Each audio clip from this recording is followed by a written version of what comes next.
Hey everyone, I am Rich, and this is Rich Talks Records, episode 2. And in this exciting episode, we're already moving into doing a two-parter. We are going to do Black Flag, the hardcore era. I don't know if that's actually what I'm going to call this, but we're going to cover everything to just a little after Damaged. The TV Party single will be the last release covered here in this video. And then the next video, we'll do everything else. So, probably not what the, though. I'm a part of many Black Flag / SST / punk rock groups on various strands of social media, and I will say that one of the things that's pretty wild about Black Flag is there's almost no consensus. People can't really seem to agree on anything. So, I will say at the start of this, no matter what your opinion is of Black Flag, or the specificity of the eras or the people involved, you will be disappointed. So get ready now. And if you really don't like what I'm saying, you can go check out something else. There's a lot of content out there for you to watch. It's an amazing era that we live in. Basically, I got into them. Black Flag arrived in my life in 1992. I was 13 or 14 years old. So would I have still been 13 at that point? I think I might have. And it started with Rollins. I saw this feature about Rollins on MTV, and I was completely like, I think I might have heard the name because they were an influence on Nirvana. And, I mean, Nevermind came out kind of right in that spot. Or I think it was my first semester of freshman year of high school when Nevermind came out. So, I mean, I was, like, prime audience for that. So, anyway, there was this MTV feature with Rollins, and I was like, who the fuck is this guy? This is the fucking man. This is who I've been waiting to hear. Like, the little snippets of songs that they played, it was all Rollins band stuff, but I was all in completely. And the End of Silence, that probably would have been my next purchase. I don't remember if I got the End of Silence first or I made my fateful trip to my first independent record store, which my mom drove me to because I was a child. And at that record store, they had, I only had but so much money, but they actually had a Velvet Underground record. I actually saw the record with the banana on it, and I couldn't believe that like I was actually seeing that, because again, you would only see that in books. And they had Misfits. I think I got Legacy of Brutality. I bought the Dead Kennedys' Frankenchrist, because I didn't know what to get, so I just, And back then, I mean, one of the good things about sort of coming from heavy metal is, like if you saw an Ozzy album or an Iron Maiden album, you would just sort of go and buy it because you just accepted it as an Iron Maiden album, and the assumption was, well, this will be great, this will be cool. So it was the same thing. Like when I was kind of willy-nilly getting Black Sabbath cassettes, I didn't really know what era I was buying too much. So anyway, so I got Frankenchrist, and then I got the Black Flag compilation Wasted Again, and I bought a copy of Damaged. And part of the reason I bought Damaged, and I think this is why it predates me getting the End of Silence. On the back of the cassette, it listed the band members, and it said Henry Rollins, and I thought, I have to have this. So so that was my early exposure to them. So Damaged sounded like it was recorded in a garage to me, especially on cassette. especially coming from a world where, again, I mean, you know, a to me, a raw rock record was the first Black Sabbath album, you know, and that still to me sounded like a one-off, and records were supposed to sound more like No More Tears, or, you know, and which I really liked at the time. I thought No Rest for the Wicked was awesome, but that's how like rock music was supposed to sound. And Damaged was like truly otherworldly. And the other thing about, and I don't think that somebody who's like a teenager now could have an experience like this. You really felt like you were picking up a rock and peering under it, or you really felt like you were kind of like going through the looking glass, because, you know, you'd get a Black Flag cassette, and there would be like the giant pull-out SST catalog, and it was filled with bands that you you hadn't heard of, or you like were vaguely aware of, and the cassettes smelled a certain way. I remember the Plan 9 cassettes were like printed on really cheap paper, and the thing that I remember the most is the Dead Kennedys, all the Alternative Tentacles stuff I got always had this weird, I don't even know, like rice paper smell. There was this weird pungent smell that all of their cassettes had. And I couldn't work out what that was. Like, it truly felt like subcultural. It really felt like, wow, I am not in the world of Extreme 2 pornography. Like, I am somewhere else. I have gone out of the big city, out of the downtown, and I'm somewhere on the outskirts.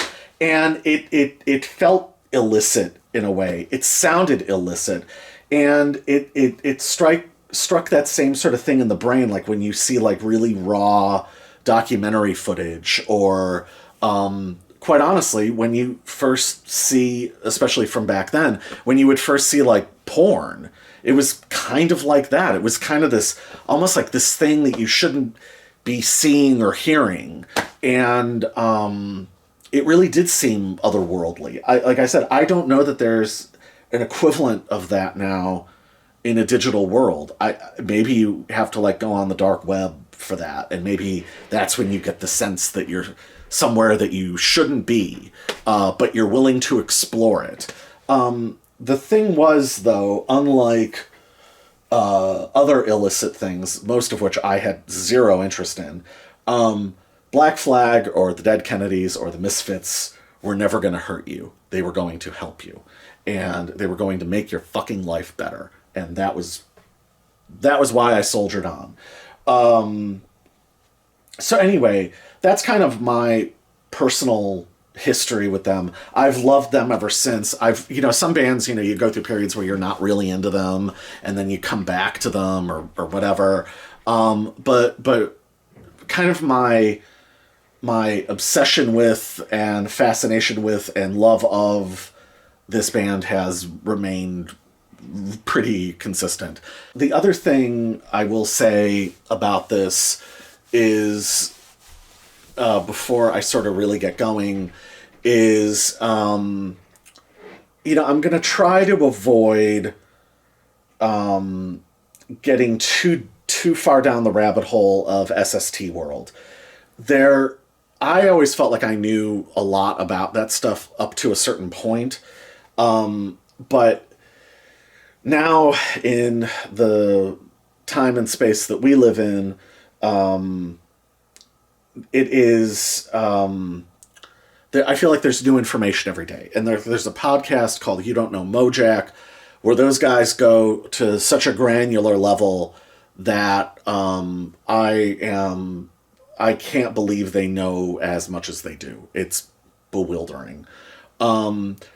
Black Flag there are so many, to borrow a phrase from Rollins, there are so many tendrils that go out, and you can connect them to so many other things, in terms of other subcultural stuff, political things, artistic movements, etc. It's pretty dizzying. I'm gonna try to not get, because at this point I feel like I'm just bound to be factually incorrect. Some of the former members of Black Flag and some of the people who helped run SST are very active in some of the Facebook groups, and they are correcting misconceptions every day. So there is almost literally daily new information that comes out. I was thinking before, it's a little like it's a little like finding out about the Manson family. Like it starts like finding out about SST, which by the way was Black Flag's record label, which Greg Ginn, the guitar player of Black Flag and sort of godhead of the band, started off as an electronics company. He did CB equipment, and parlayed that into forming a record label, and that record label became, I think, one of the most important artistic movements of the late 20th century. And not because it influenced what happened in the 90s, purely on their own terms. And there really wouldn't have been a place for it anywhere else. So, Black Flag is one of the only bands I can think of. The only other band I can think of like this would be funnily enough, would be the Grateful Dead, where the roadies and the sound man play important roles, like in terms of understanding the band. I maybe because the Beatles had Mal Evans and Neil Aspinall, maybe that and George Martin. Maybe that's the only, and Brian Epstein. Maybe that's the kind of the only other comparison.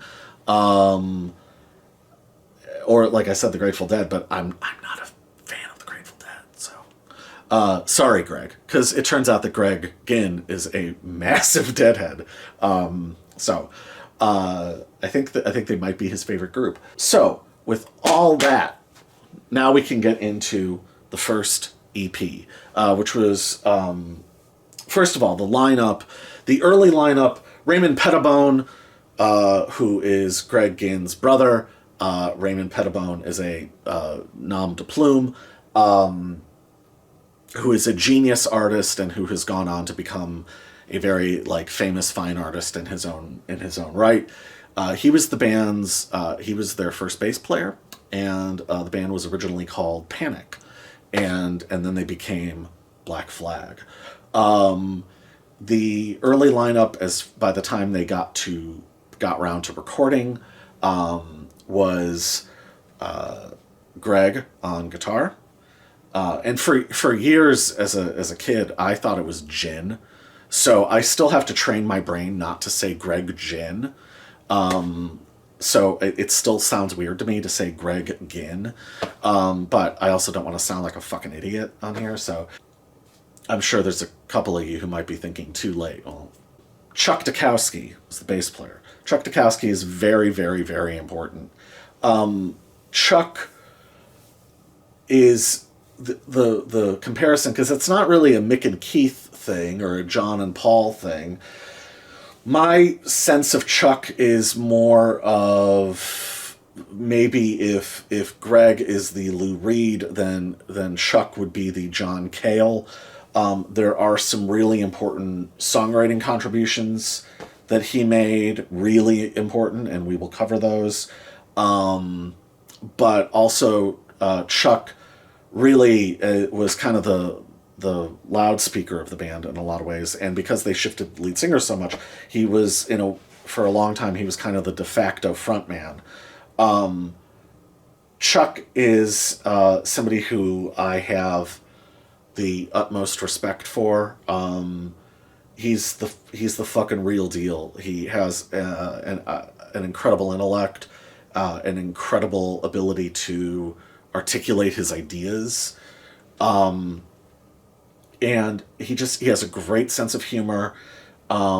amazing lyrics that are that are razor sharp, and then his bass playing is like it is hacksaw frenzy bass playing, and you look at him play, and the sound matches what you're seeing. It is his entire being is involved, and so he's like one of my favorite members of the band. There's a lot to love about Chuck Dukowski. The early drummer was Brian Migdal, who I don't know that much about. I was briefly, I think, MySpace friends with him, and he seemed just like a perfectly lovely Southern California guy in middle age. That was about all I could suss out about Brian Migdal. But really good drummer, and then of course the lead singer, the legendary frontman, the iconic frontman, Keith Morris, who is somehow still going and just released a new record with his band Off. Keith is still like in the center of whatever, the subculture, or whatever you want to call it. Like, it's unbelievable. After Black Flag, he, for those who don't know, he was the creative force of the Circle Jerks, whose, especially their first album, is, a completely perfect masterpiece, which you should listen to at some point. And the record's called Group Sex. Please go listen to it. I like I like plenty of things they did after that too, but that first record is lightning in a bottle. So that's the first lineup. I do not have a physical copy of the first EP. The first EP is Nervous Breakdown. What I have is, and this is my second or third copy of this. For some reason, I could not hold on to a copy of this as a younger man. This was the first 4 years compilation, and it covers the early EPs and a couple one-off songs that were on compilations. So it was, according to Wikipedia, it was recorded in 78, but then released in 79, and the cover is a beautiful, stark Raymond Pettibone drawing, and you can look it up, or maybe I'll try and get fancy and throw it up here. And produced or engineered by I think David Tarling worked on this one, but the key guy is Spot. Spot is a very eccentric, very important, very brilliant fucking guy who produced or engineered a lot of the most important SST records. I can't imagine what SST would be without Spot. From what I understand, he's currently not doing too good. Joe Carducci, one of the guys who was one of the owners, or one of the partners in SST, has been posting health updates. So if by some crazy chance any of those people should see this, Spot, I hope you pull through. God bless. You are fucking amazing. And the world would be a much dimmer place without you. So the songs. Well, first of all, the sound. Chuck and Brian are very much in lockstep with each other. They seem to be fully forged. And then there's Greg, and there's Greg's guitar sound. And, like, Greg, I mean, ultimately this is Greg's band. And he's kind of the big co-star of the record sonically. I mean, I think the guitar sound to me is as iconic as Tony Iommi's Master of Reality sound, or, Keith Richards' guitar solo on Sympathy for the Devil or something, or Ron Ashton's sound on Funhouse. I mean, that is truly a tone to be reckoned with. And the band, you know, they're fucking perfect. And then over the top of that, you've got Keith Morris. And what's interesting about Keith Morris is, with one exception, he doesn't write the lyrics in Black Flag. He doesn't really write lyrics all that much until he is in the Circle Jerks a couple years later. And I was thinking about it earlier. In punk, I guess in other rock music as well, but really in punk, I can't think of too many people where the frontman isn't the lyricist or isn't the primary lyricist. Ozzy jumps out with Geezer writing a lot of that stuff. But, you know, especially in punk, I mean, you know, the whole sort of idea is that, you know, like, whether it was Vic Godard or John Lydon or Joe Strummer, Jack Grisham, you know, all these sort of big outsized personalities, the lyrics were very much the expression of those outsized personalities. And Poly Styrene or X-Ray Specs is another one that jumps to mind. There's so many, and the idea that that another member might be writing the lyrics just seems sort of odd. The only person that I could think of would be Dave Vanian, who, unless I'm way off, Dave Vanian didn't write lyrics until like the third or fourth record, I think. I could be wrong about that, but at least that's my understanding. It's just, you know, imagine a different member of the Dead Kennedys writing Jello's lyrics. Like, it's odd, and it's odd to think about anyone other than Glenn Danzig. You know, it would be fucking weird if Jerry only wrote the maggots in the eye of love won't copulate. Like that, you know, like only Glenn's coming up with that shit. You know, no one else has the mind for that, you know. That is one person's expression, you know. And that's kind of the thing about punk, especially, I think, or this iteration of all those, this period of all those bands, I should say. So anyway, so the thing is, these are largely not his words, but Keith sings it with complete conviction and, for lack of a better way of putting it, complete ownership. You don't think for a second that these aren't his words and that these aren't his kind of deepest held feelings. Keith has, I think, one of the great rock and roll voices of all time. He just sounds like a fucking rock and roller. And, you know, that's something that's in the DNA. You either have that or you don't. You either sound like that or you don't. And I think, and this goes along with him not really writing the lyrics, I think the most important thing for a singer in any form of music is believability. And you have to believe that they believe in something, whether it's literally what they're singing about in the moment, or that it's going somewhere. They're building to something. There's a reason they have this conviction. And Keith, you never ever doubt the man's conviction. And he just, I don't know, other than to say he just sounds fucking cool. He sounds rock and roll. Properly rock and roll. So, the first song is Nervous Breakdown.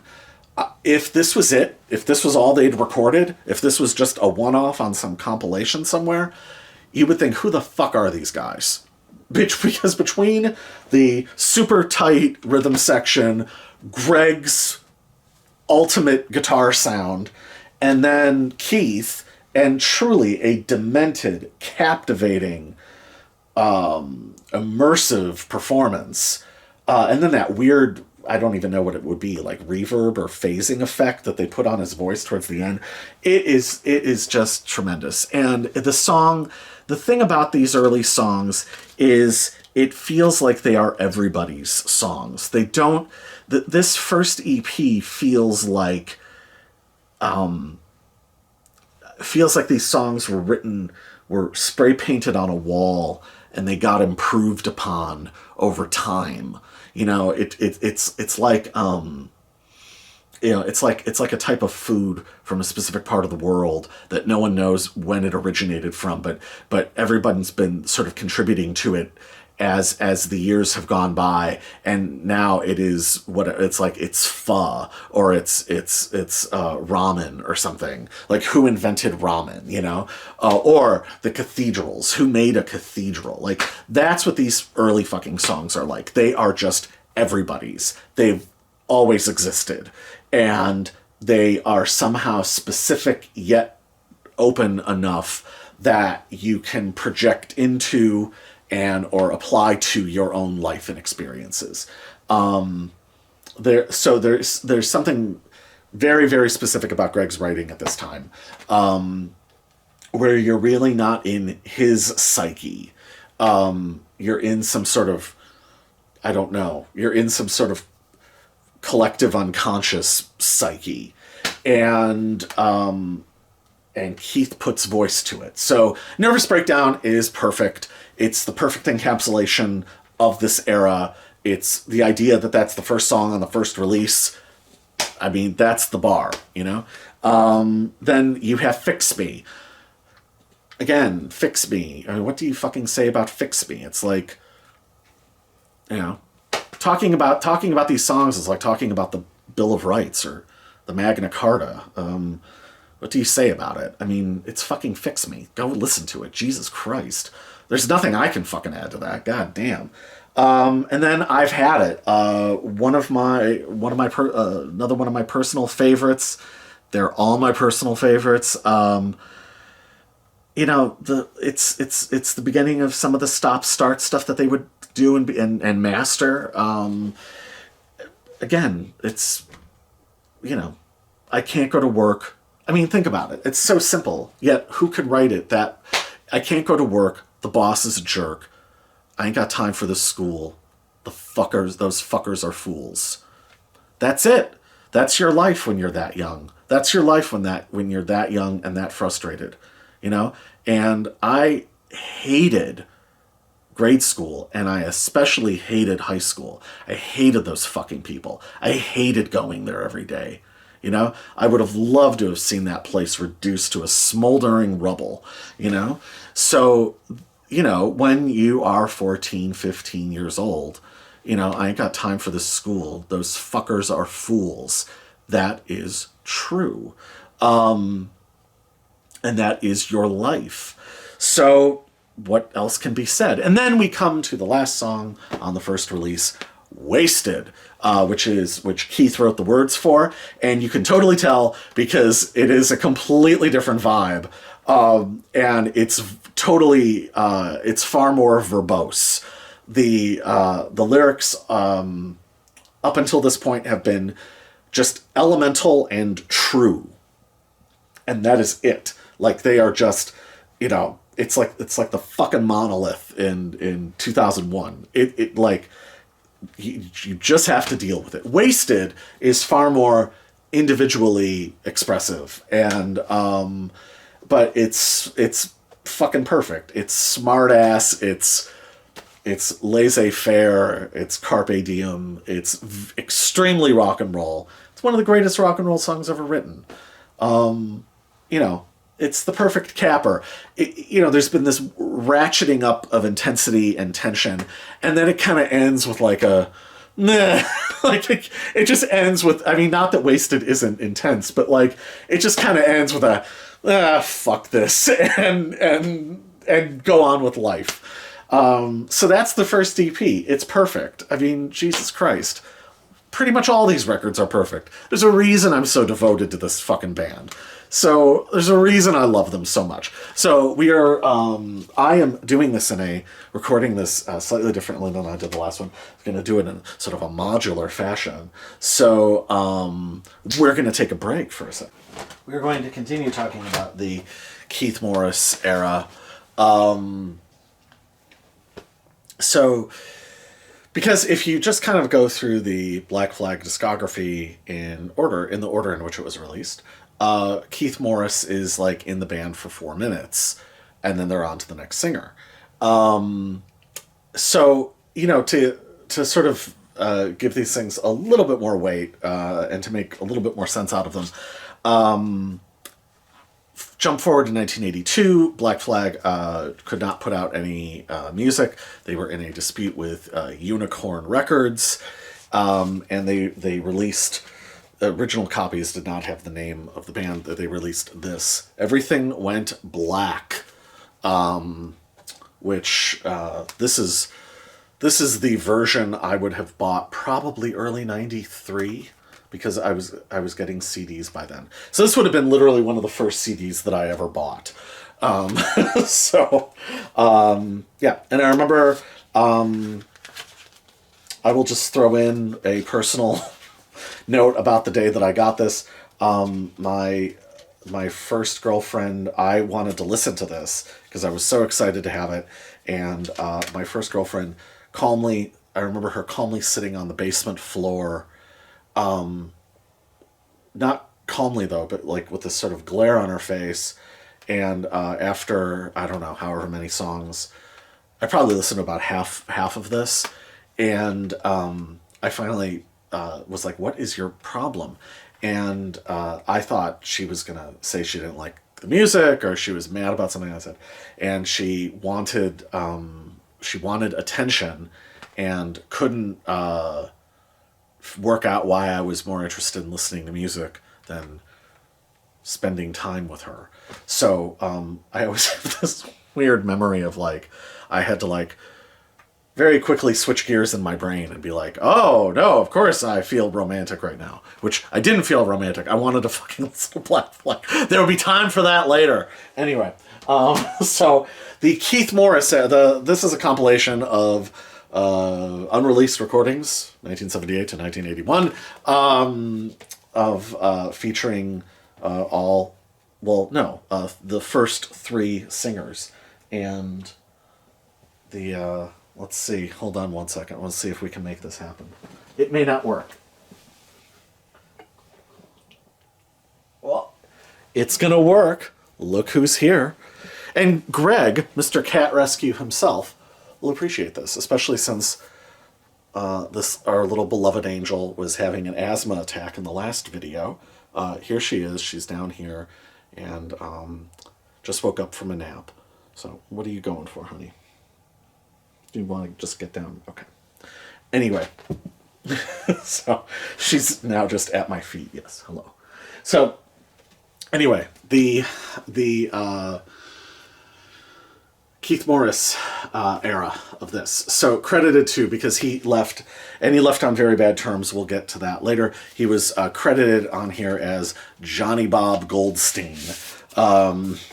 Which, you know, there's a lot of humor in Black Flag and a lot of weird sardonic humor and never mind. It's the opposite side. The SST records always had awesome stuff in the runout grooves. Robo is God, spacing out to the beat of a different drummer is what is written on the inner groove here. Anyway, so these are further sessions with Keith Morris, so I want to give Keith his due. You know, and one of the things about Keith that's interesting is there's a little Dave Vanian in him. There's a fair amount, not a bit of Johnny Rotten in him. However, one of the things about Keith is, as a vocalist, as a frontman, he really does appear fully formed. And there's not like an awkward development phase with him or with the band. They really just kind of show up out of the gates, and that's part of what's so impressive about them. So Keith has 9 songs on this. The first 4, Brian Migdal is still the drummer. So the first song is Gimme Gimme Gimme. I mean, again, this is like, talking about Gimme Gimme Gimme is like, you know, again, it's like talking about the Bill of Rights. I mean, what the fuck do you say about Gimme Gimme Gimme? If you've heard it, you know. And if you've heard it, have you ever listened to it less than 100 times? I mean, like, for fuck's sake, it's as good as it gets. By and large, this is still all Greg writing. I will get to exceptions. Keith's version of "Gimme Gimme Gimme" is maybe my favorite. It's one of the few songs where all four singers did a version of it. So I think Keith's is my favorite, though. It's really sardonic. They hadn't started super speeding it up yet, so it just, again, there's a rock and rollness to it that just really fits, especially the way Keith sings. Sardonic would be the word. It's a brilliant piss take. The next song is "I Don't Care," lyrics by Keith. I don't care. I mean, what do you say? It's "I Don't Care." He sings the hell out of it. He's fucking awesome. Listen to it, for fuck's sake. Then we get to a controversial song, but it should not be controversial. It is controversial to idiots, and that is a song called "White Minority." There was a punk rock girl that back in my high school who did because skinheads, that was a real thing back then, and and I mean like real skinheads. I mean that shit was, they were terrifying.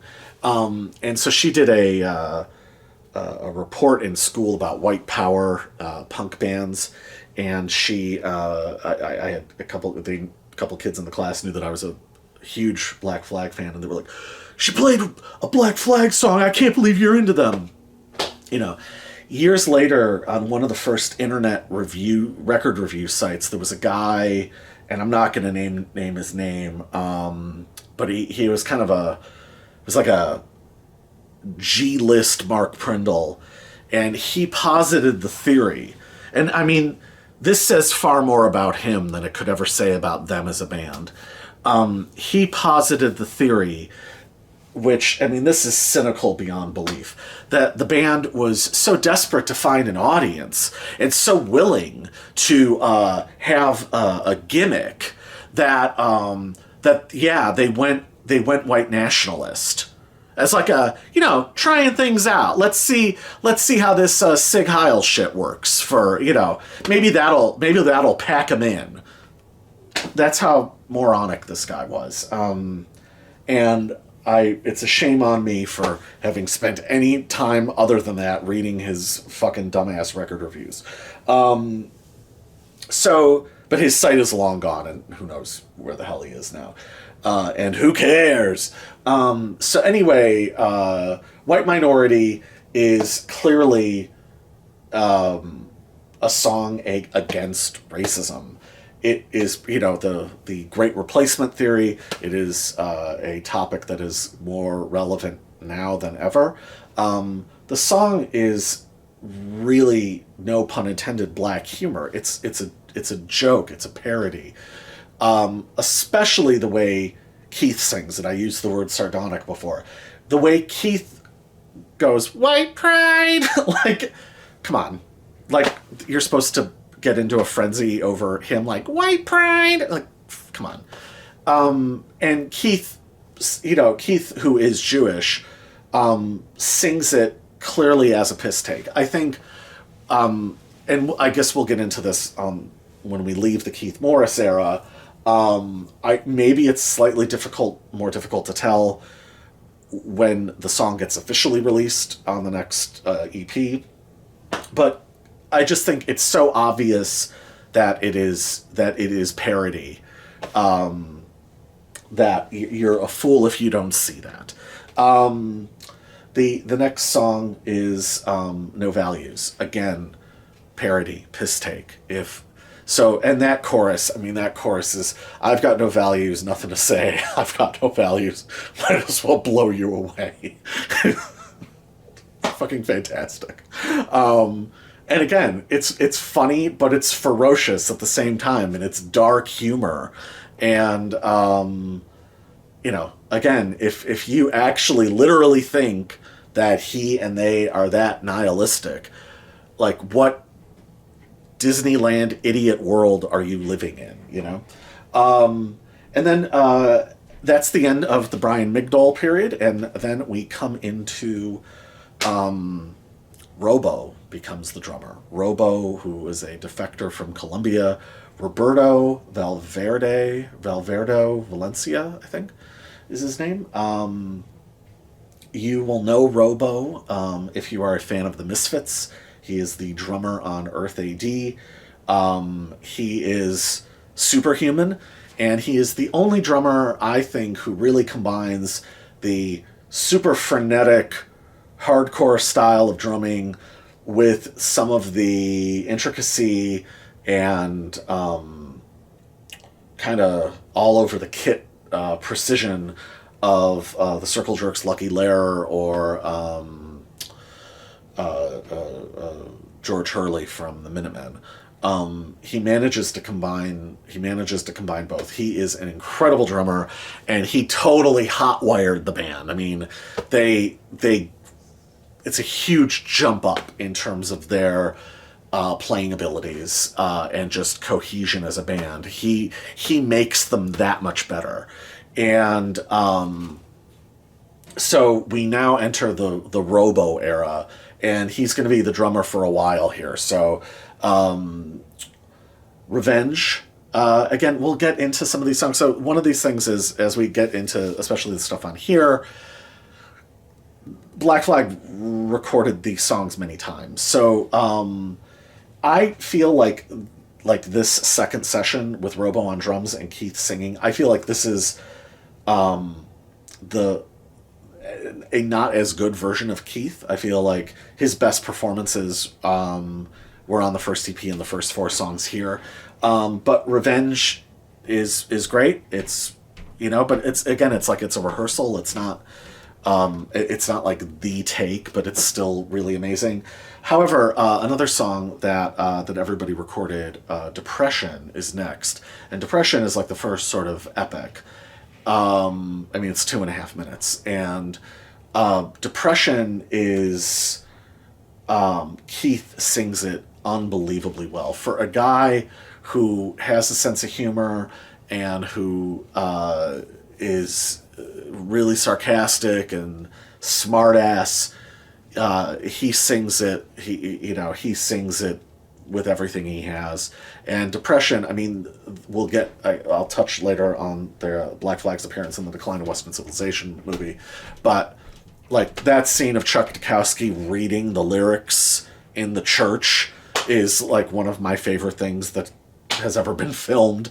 The lyrics are, as somebody who has been dealing with depression for a long time, I was depressed when I was 6. This song is as real as it gets, and has gotten me through many, many, many, many, many times. If you're watching this, maybe it's worked for you as well. And Keith puts voice to it, and what else can be said? Then we sort of get into some of the newer songs, and I Clocked In and Police Story we will get to later. There's more for Keith to do here.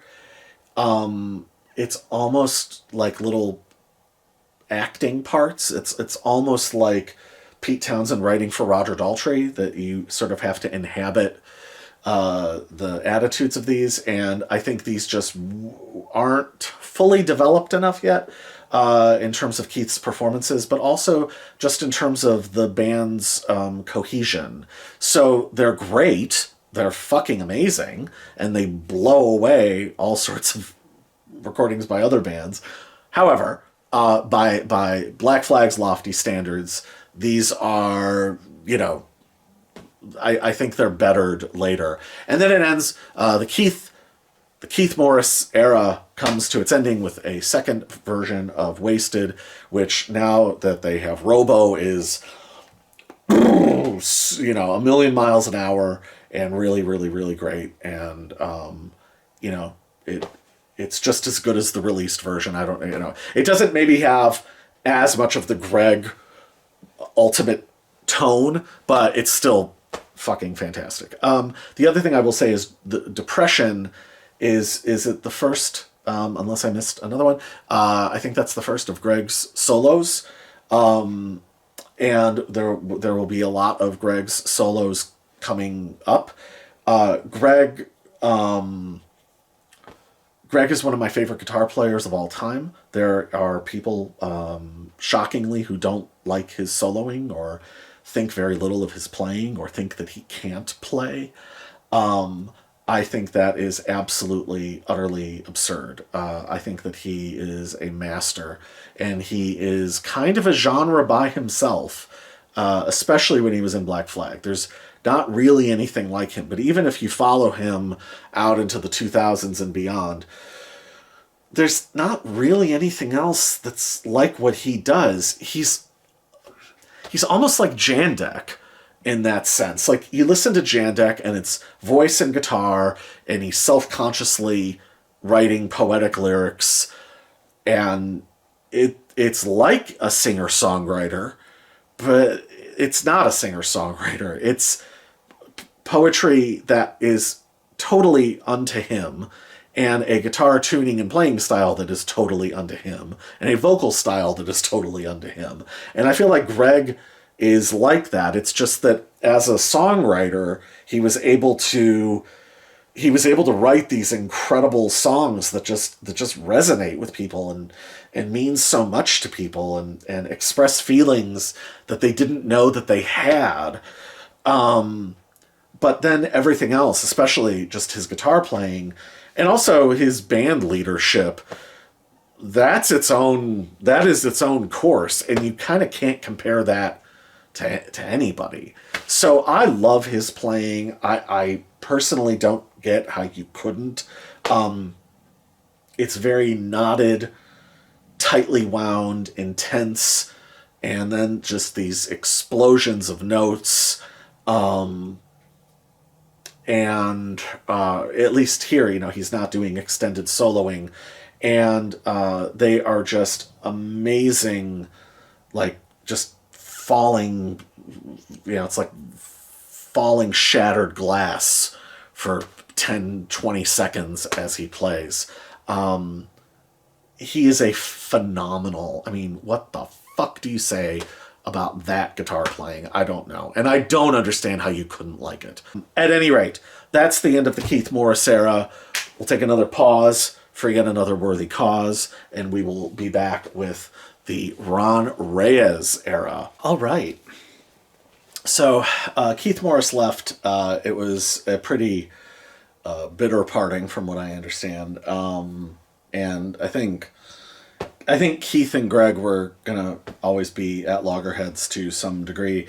Then they get Ron Reyes becomes the lead singer, and Ron Reyes had been, I hope I get this right, the drummer in Red Cross. I forget how young he was, but he was really young, and he's in the band for kind of a blink of an eye. I think that he's out. So this is the second release. I actually have this on vinyl.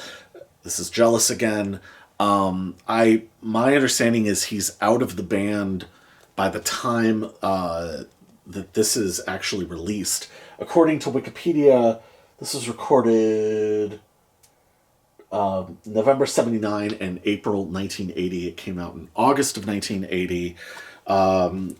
Spot on the production, and amazing Raymond Pettibone artwork.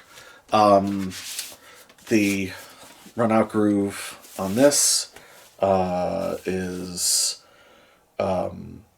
Do the Creepy Crawl. So one of the part of Black Flag's thing was, and Raymond Pettibone's thing was the incorporation of a lot of Mansonia. Oh, the B message is wash this out of your life, which later became one of Henry Rollins's tattoos.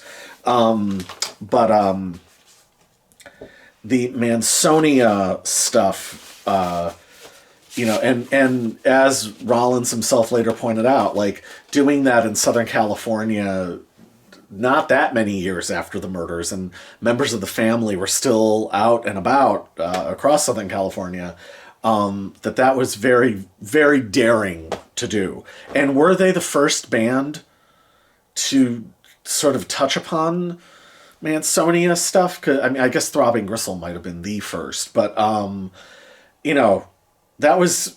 I mean, now it's become sort of a transgressive cliche, or it's been a cliche for a long time. But that was, you know, it takes a lot of guts to do that, to put that on a flyer, to put some of the stuff they put on flyers that Raymond Pettibone designed.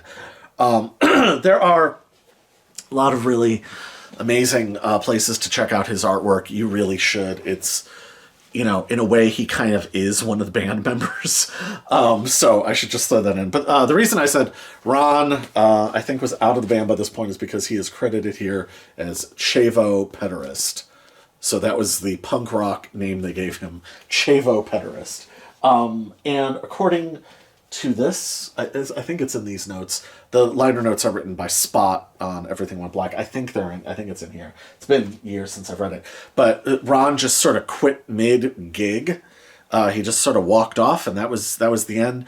There is a story, I don't remember if it's apocryphal or not, that he attempted to run over David Lee Roth in a car.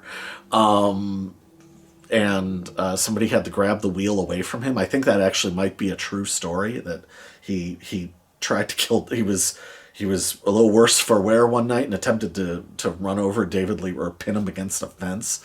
So you know, he had some things to work out.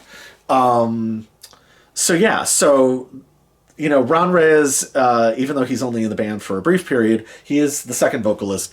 He follows up the legendary Keith Morris. And,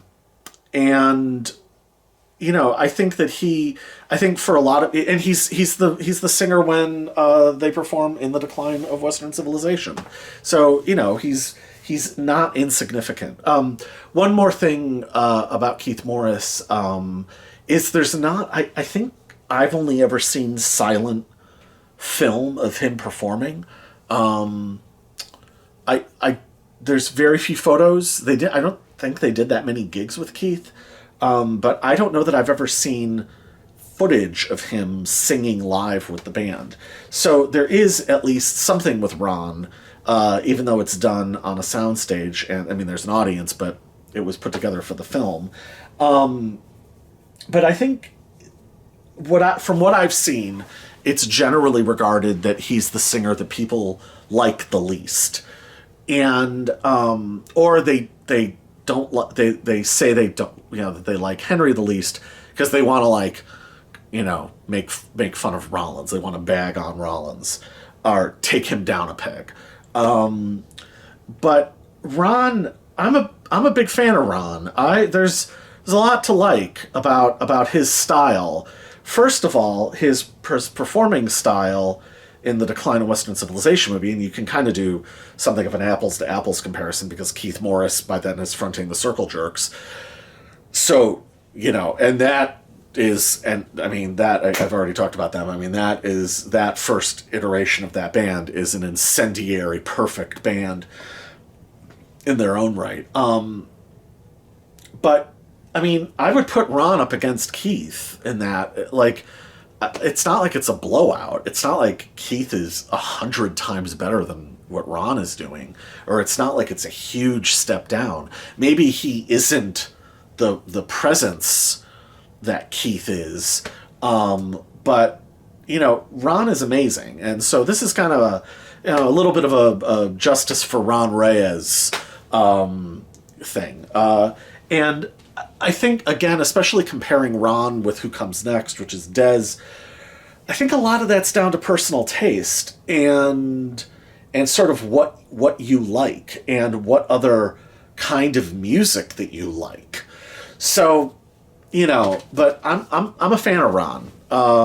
You know, and you know, his vibe is interesting, and he's really funny in the Decline movie. Like, you know, there's a lot to like about him. So years later, you know, he was part of the reunion version of Black Flag, which I shan't be touching upon, because it just isn't, as far as I'm concerned. But like, Ron got interviewed by Nardwuar and stuff, and like, you have to be a prick to be hard-hearted about Ron. I don't know what's not to like. Anyway, this. Jealous Again. So we have now left the world. It turns out that first EP, while this is very similar in form, it's Black Flag is already diverting. That first EP turns out to be its own standalone statement in a way, and they're already fucking with the form. They're already departing. Even though it would take people a while to sort of put that together. This early period I would actually compare funnily enough, I would compare to the Beatles. Because in a lot of people's minds, it's the Mop Tops, and there's no difference from Love Me Do to Help or something. But if you are really listening, there's all these kind of little sub-phases. And I would say the same thing about Dylan's first acoustic years. One set of recording sessions is actually very different than the next set. So already there's a departure and there's artistic growth. So Jealous Again, these are no longer the statements that feel like they are carved in fucking rock as ultimate truths for people who have the ears and the heart and the soul to hear it and try to understand it. These are now more idiosyncratic statements coming from Greg and coming from the mind of Greg. So that's interesting. So first of all, we have Jealous Again, and there's, I believe it's written about this girlfriend that he had who I think you see in the Decline movie, but who I've heard a lot of stories about. She was a piece of work.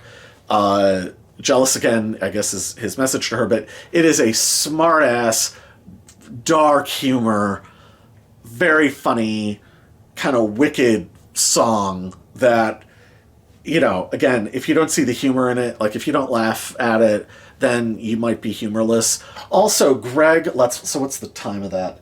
So it's 1:49. A decent part of that 1:49 is a rip-roaring fucking guitar solo that hints at the glories to come if you like Greg's playing, which you should. Anyway, it's Jealous Again, for fuck's sake, it's awesome. Then there is Revenge. Now, whereas Keith's version, that clearly felt like a rehearsal, like it didn't feel fully formed. This is fully formed. Ron sings the shit out of it. He sounds great. The difference is, Keith sounds like somebody who could outsmart you in a duel of wits. Ron sings like what he is, an angry, damaged teenager.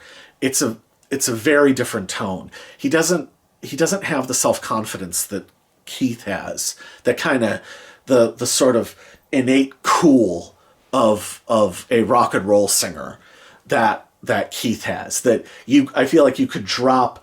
Keith could have been the lead singer of the Sonics. Keith could have been, I feel like you could drop him in any period of rock and roll. He could have been on a fucking tour with Gene Vincent and Eddie Cochran in the 50s. Keith is just a rock and roll singer, a perfect one. Ron is more specifically punk in that I feel like he's more specific to that first wave of punk. And like I said, angry, damaged, confused teenager, lashing out, taking on the world, and the way he overcomes maybe the not having the self-confidence or the innate sense of cool is he winds himself up into a fucking whirling dervish and just unleashes this fucking energy in these frenetic bursts. So Revenge is a great performance. It's a great song. I mean, what can you say? Then we've already kind of touched on parody or not parody, but humor with the title song. And then we get into Ron's version of White Minority, which he sings with total conviction, with the exception of the end, we're all gonna die, which sounds like a kid fucking around, like when they're playing war or something. but Ron sings it straight. The joke, so that's the thing, a lot of Black Flag stuff, a lot of the humor, a lot of the references, it's it's really buried. And this would have been the version that the punk rock girl heard, that she was like, oh my god, it's white power stuff. No, it fucking isn't. Relax. Ron was born in Puerto Rico and came. So the idea of a Puerto Rican immigrant. So the joke is no longer on the level of we're making fun of this idea, which is the way Keith sang it. We're parodying this idea. This is now the joke in sort of hardcore Black Flag fashion has now moved up to sort of the meta text level. And the joke is now that there is a Puerto Rican immigrant singing, we're going to be a white minority. Like, and that's the joke. And that the parody has now shifted to, do you really take it seriously with our Puerto Rican singer singing this with sort of mock clenched fist conviction? You know, again, this song is only controversial for idiots. That's all I can say. If you don't get it, I can only imagine what your Twitter feed looks like. In fact, I can imagine it exactly. Learn to have a sense of these things, because not only will you be able to make your cause more relatable to people, you'll be less of a miserable pain in the ass. So something to consider. Learn to have a sense of humor. It's important. Anyway, then it ends. Oh no, it doesn't end. We have no values. Keith also did this song, of course. Ron sings it great. It's awesome. It's amazing. Again, it's a joke if you don't get the joke. So a lot of weird humor, a lot of buried humor on this. If you don't sort of know what you're listening to, you can take it on face value and really, really, really, really misunderstand it. So Ron's version, he sings it great. It's the humor is very, very much buried. However, and if all you know is Ron's version, cool. However, I have to give the edge to Keith on this one. And then it ends with, Keith had left on very bad terms and had kind of appropriated the song Wasted as his own for the Circle Jerks. And they rearranged it musically, but it is lyrically and melodically basically the exact same thing. And that left a very bad taste in Black Flag's mouth. So on an album filled with a lot of humor and a lot of dark humor and a lot of sarcasm and certain amount of misanthropy, it ends with Chuck Dukowski singing the song "You Bet We've Got Something Personal Against You," and is it over the music of "I Don't Care"? I don't remember. That part I don't remember. Chuck sings it. He's not a singer. The lyrics are great, and but I love how he does it, and I love that they are willing to put this like piss take of a piss take on a record. And again, I think that their sense of humor and their sense of kind of fucking with things culturally. The only other band that I think was doing it at this level at this point would be Fear. Fear was doing it in a much more kind of thuggish way.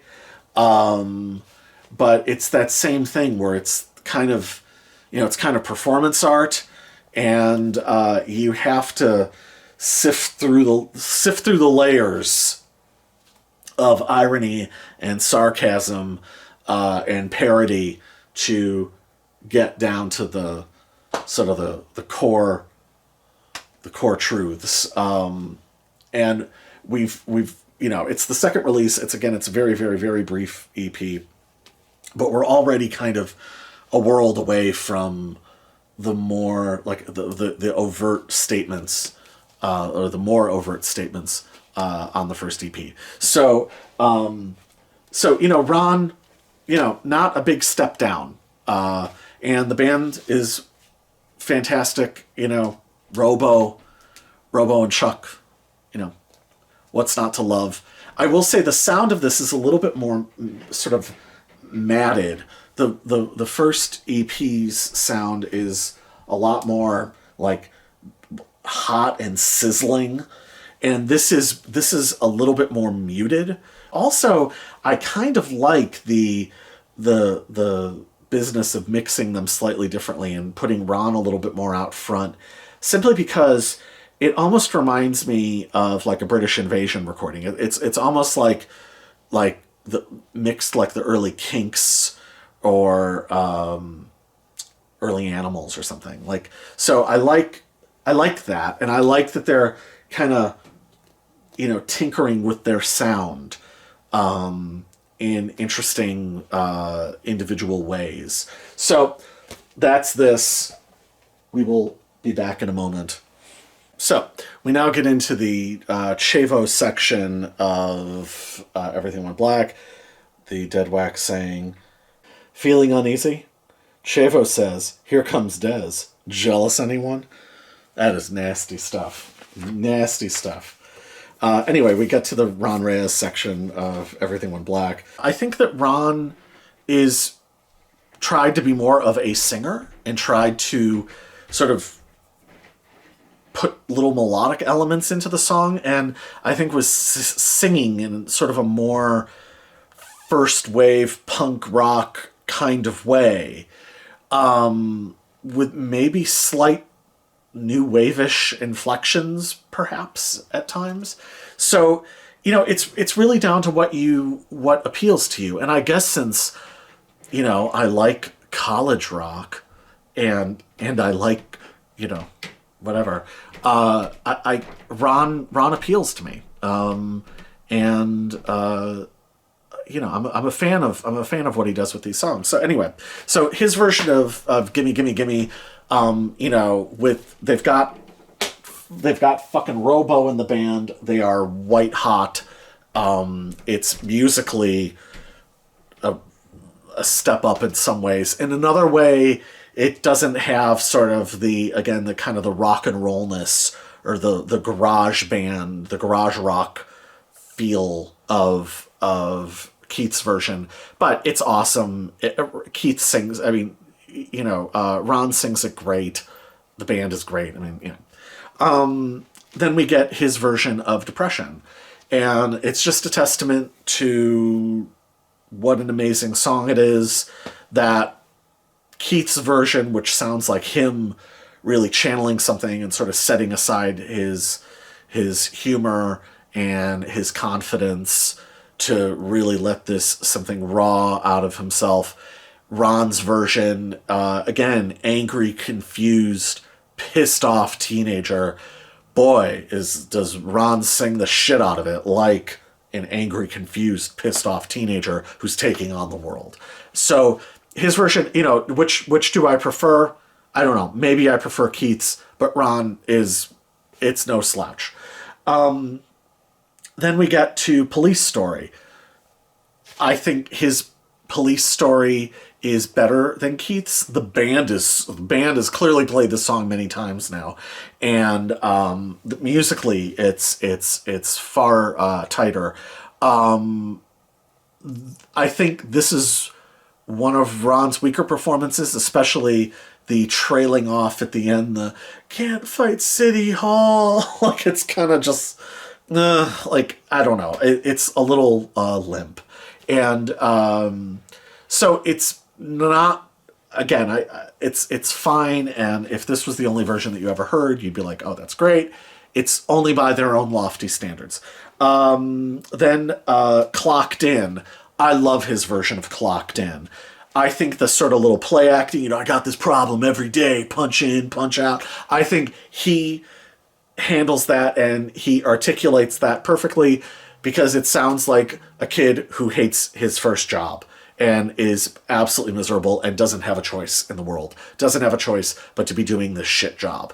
And because either they really need the money or there'll be problems at home, whatever.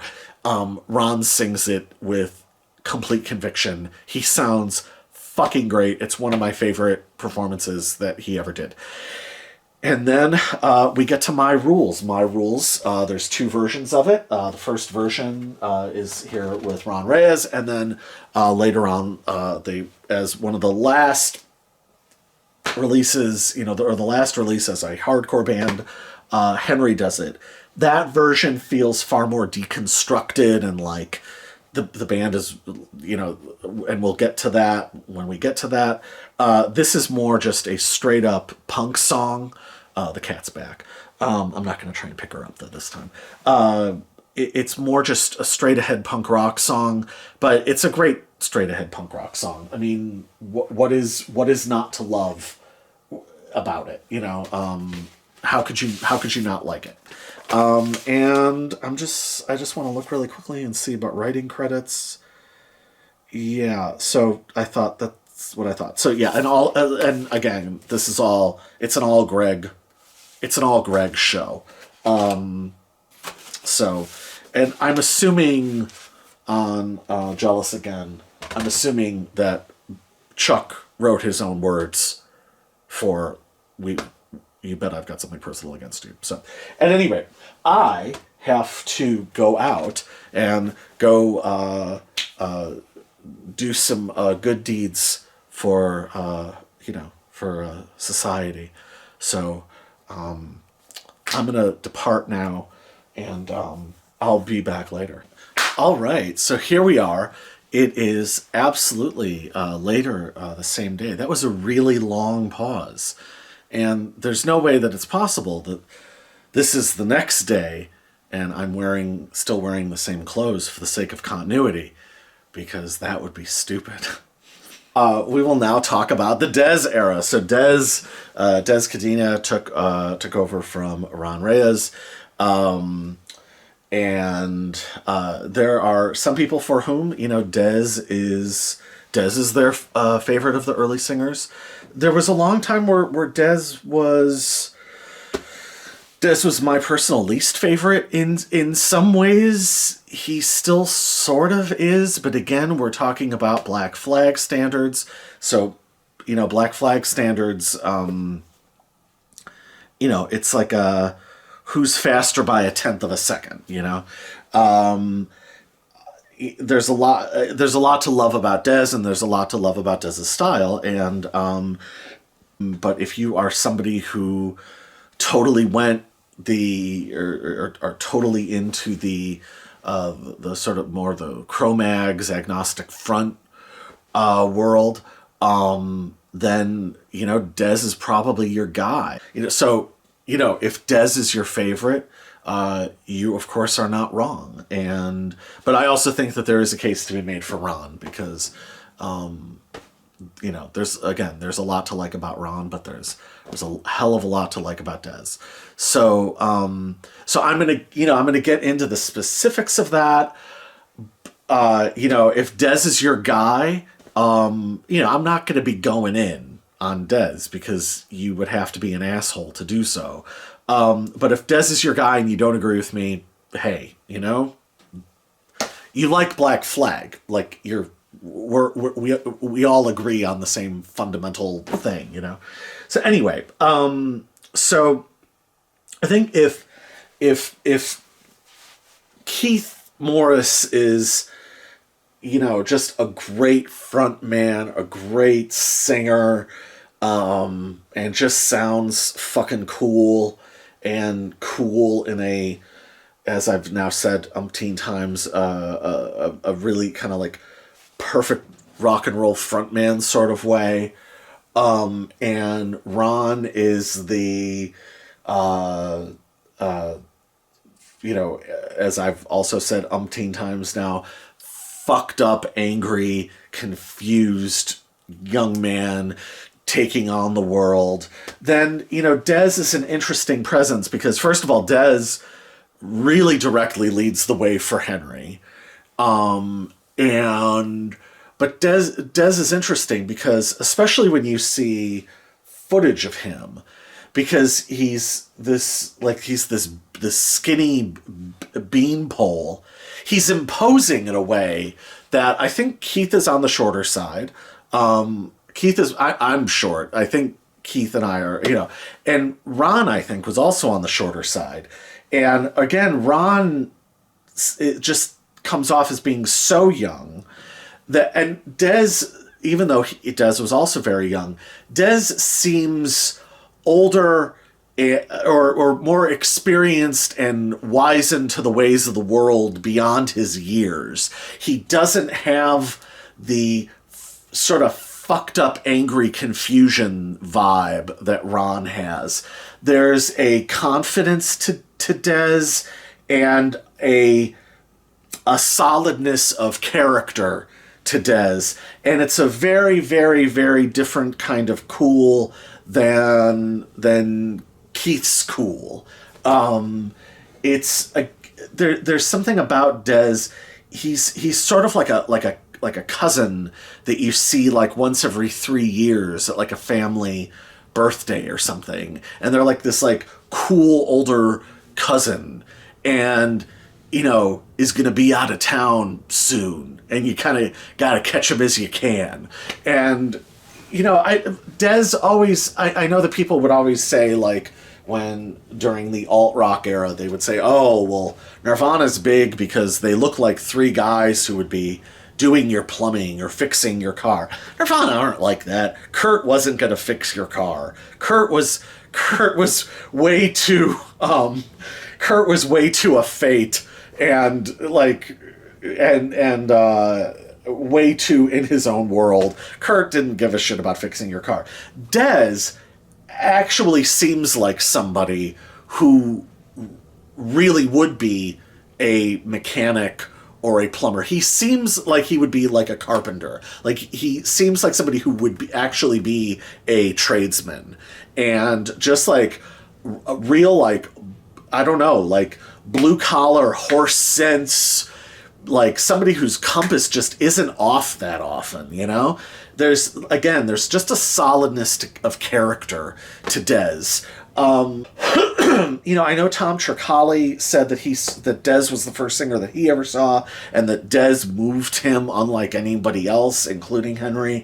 But Des, to me, and so that barking style is really evocative and really important for some people. For me, at times, it sounds a little inexpressive and a little monochromatic. So we will now plunge sort of headlong into the Des era. Again, I just want to stress, and I've re-listened to all this stuff very recently. Like, I fucking love this guy. I fucking love all of them. Like, I don't really have favorites. And as we go along, you'll see the degree to which I really don't have favorites. I kind of don't think that this band put a wrong foot forward pretty much at all in its existence. That's why I said at the beginning, I think, it's so partisan that I'm bound to disappoint, because I'm just a fan, and I heard all of it young enough to just purely experience it as Black Flag and just attempt to understand it on its own terms. So, there we go. So, the first song of the Des era is this from so it's from the New Alliance Records, which was an SST affiliated label. And I forget who ran New Alliance now. Again, you'll have to forgive me. I want to say, no, I don't want to say. I feel like it was was it the Minutemen guys, or was it the Husker Du guys? It couldn't have been Husker Du, not this early, I don't think. Anyway, I forget who ran New Alliance, but at any rate, they're affiliated. Later on, there's Cruz, or is it CZ? There are other affiliated labels down the road at some point. At any rate, they had a compilation which is a really really really cool compilation. It's called "Cracks in the Sidewalk," and the first song of the Des era is the third version now of "Clocked In," and I like Dez's version. The band, you'll notice that the band has gone through kind of another subtle variation. The band is now really kind of like fucking with tempos in a new way. So I think, there was the first period with Keith, then they really sped up when Robo joined, and now the Robo's been around for a little bit of time. Now they're really starting to fuck around with tempos and play slower guitar over faster drums and create these really amazing push-pull dynamics that create an even greater sense of friction within the music, or a greater sense of tension within the music. So musically, the version of "Clocked In" is fucking awesome. At times it sounds like it's going backwards. It's and that effect will get played up even more and more as we go further into the Dez period. Dez's vocal performance, it's really great. It's powerful. I prefer Ron's. Just because, again, I think it's a little bit more expressive, and Dez sort of barks his way through the kind of the soliloquy in the middle. But it's still, it's amazing. The other thing I will say about Dez, because there's kind of, whereas there's, again, I don't think there's footage of Keith, the sort of apples to apples of Ron and band on a soundstage for the Decline movie. Dez was filmed doing a few songs for Target Video at their studio, and that is amazing. It's 4 songs, I want to say, 3 songs, something like that. But Dez is a really cool presence, and again, just a really interesting visual contrast to the first two, and then even to Henry, because Dez, in the Target Video footage, like, he's got like a fedora on and a leather jacket, and he just, compared to the Henry man-machine thing or the explosiveness of Ron, he looks like, if Keith sounds like a proper rock and roll singer, this is like how like a guy in a band that is like squatting, like how a punk guy in LA in the early 80s looks, without looking like a cliche version of that, like a real version of that. He just exudes, he just has a natural, just a real natural coolness, and sings great, and the band is fucking outstanding. This version of the band, my God, they just would lock in and stay there. So, and that's no accident. If you know anything about Black Flag, you know that they would rehearse obsessively. My understanding, that's part of why Keith left, is they would rehearse without actually doing gigs. So there's that. So just it's interesting. If you have never seen the Target Video footage, you absolutely should check that out. It's there are kind of DVD bootlegs of it, I know, out on eBay, and that stuff is all kind of out there now willy-nilly on YouTube.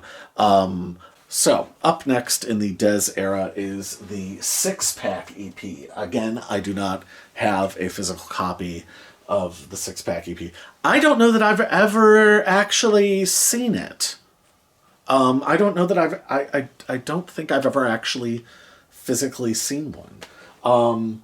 at any rate, it was came out in June of '81. It was recorded in April of '80. So Giza X. So I don't know what Giza X produced on here and what Spot produced. That I don't know. Giza X, legendary Weirdos, and the Germs. The Weirdos are an amazing band. I will at some point be reviewing them. I feel like the Weirdos need to get talked about. There's another awesome Raymond Pettibone drawing. Go look it up. But Six Pack. So Six Pack, the song, I mean, and I suppose we'll talk about it a little bit more when we get to the Henry period. It's an absolute classic. It's another very, very humorous piss take on American culture. You can listen to it that way. You can listen to it as, I don't know. I mean, I suppose you could take it on a very surface level. But, with Black Flag, almost none of it is on a surface level, especially once you get past that first EP. I mean, the first EP is like the Declaration of Principles, and then everything after that is you're swimming around in the subconscious, or the collective subconscious of the band and of that scene. So Six Pack is just an absolutely fucking amazing rock and roll song.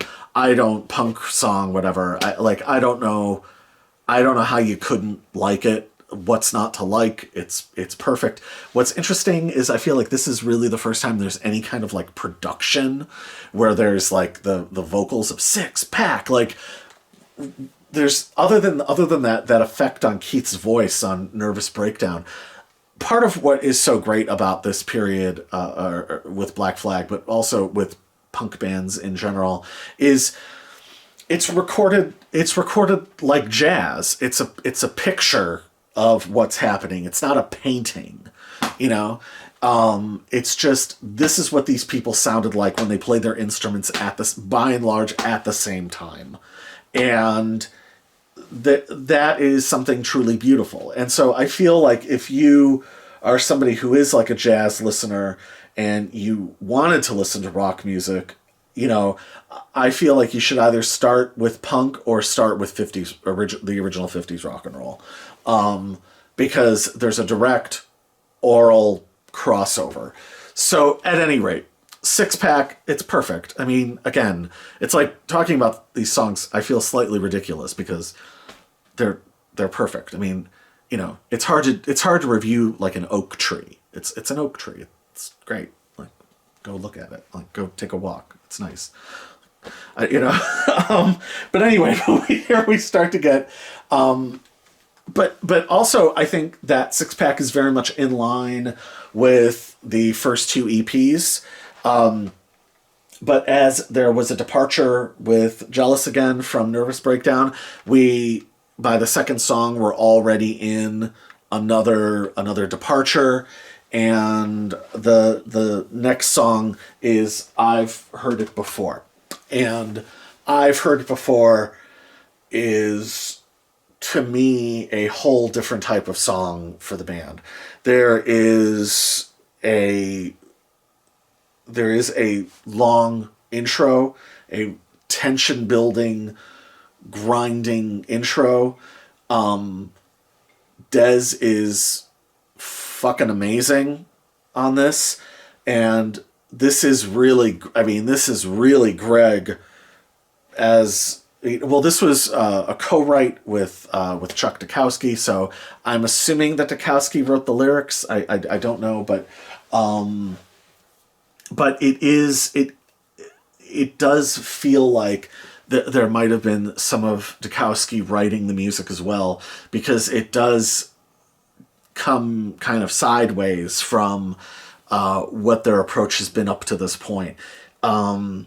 So it's totally different as a composition, and then it really explodes into an amazing rock and roll song, and that is, it's extremely satisfying or extremely cathartic when it gets to that point, because that grinding build up, and Greg's playing again, especially, just it creates such atmosphere and tension. And Dez sounds fucking awesome. I mean, in a way, this is as good as it gets. This is another peak for them.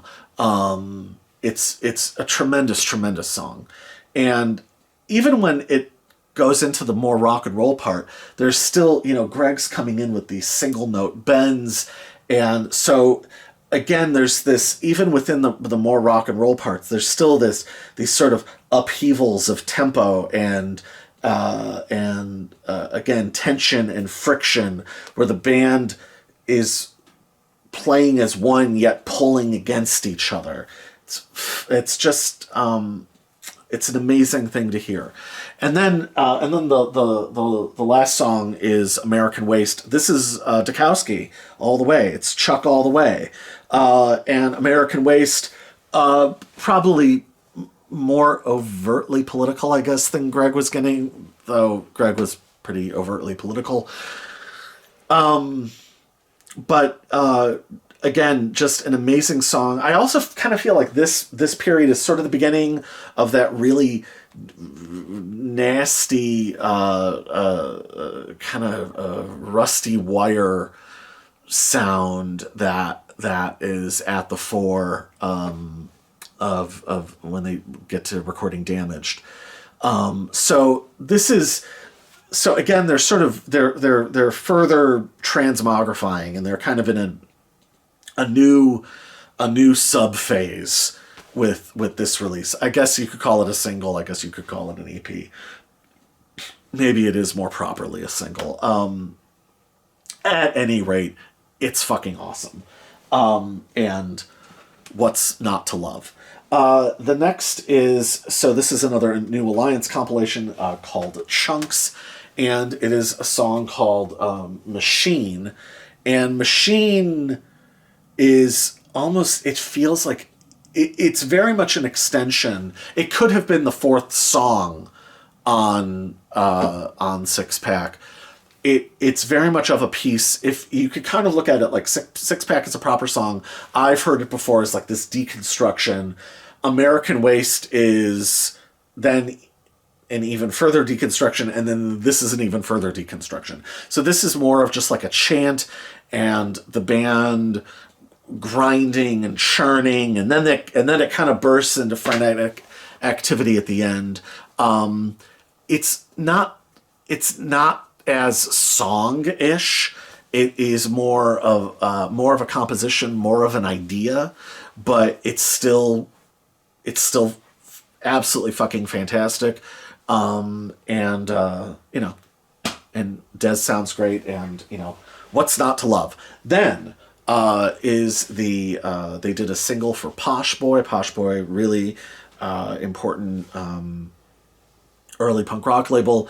They had TSOL, they had Red Cross, they did some really cool compilation records. Posh Boy was a really, really cool label. So they did a single for Posh Boy, and it is their cover of Louie Louie.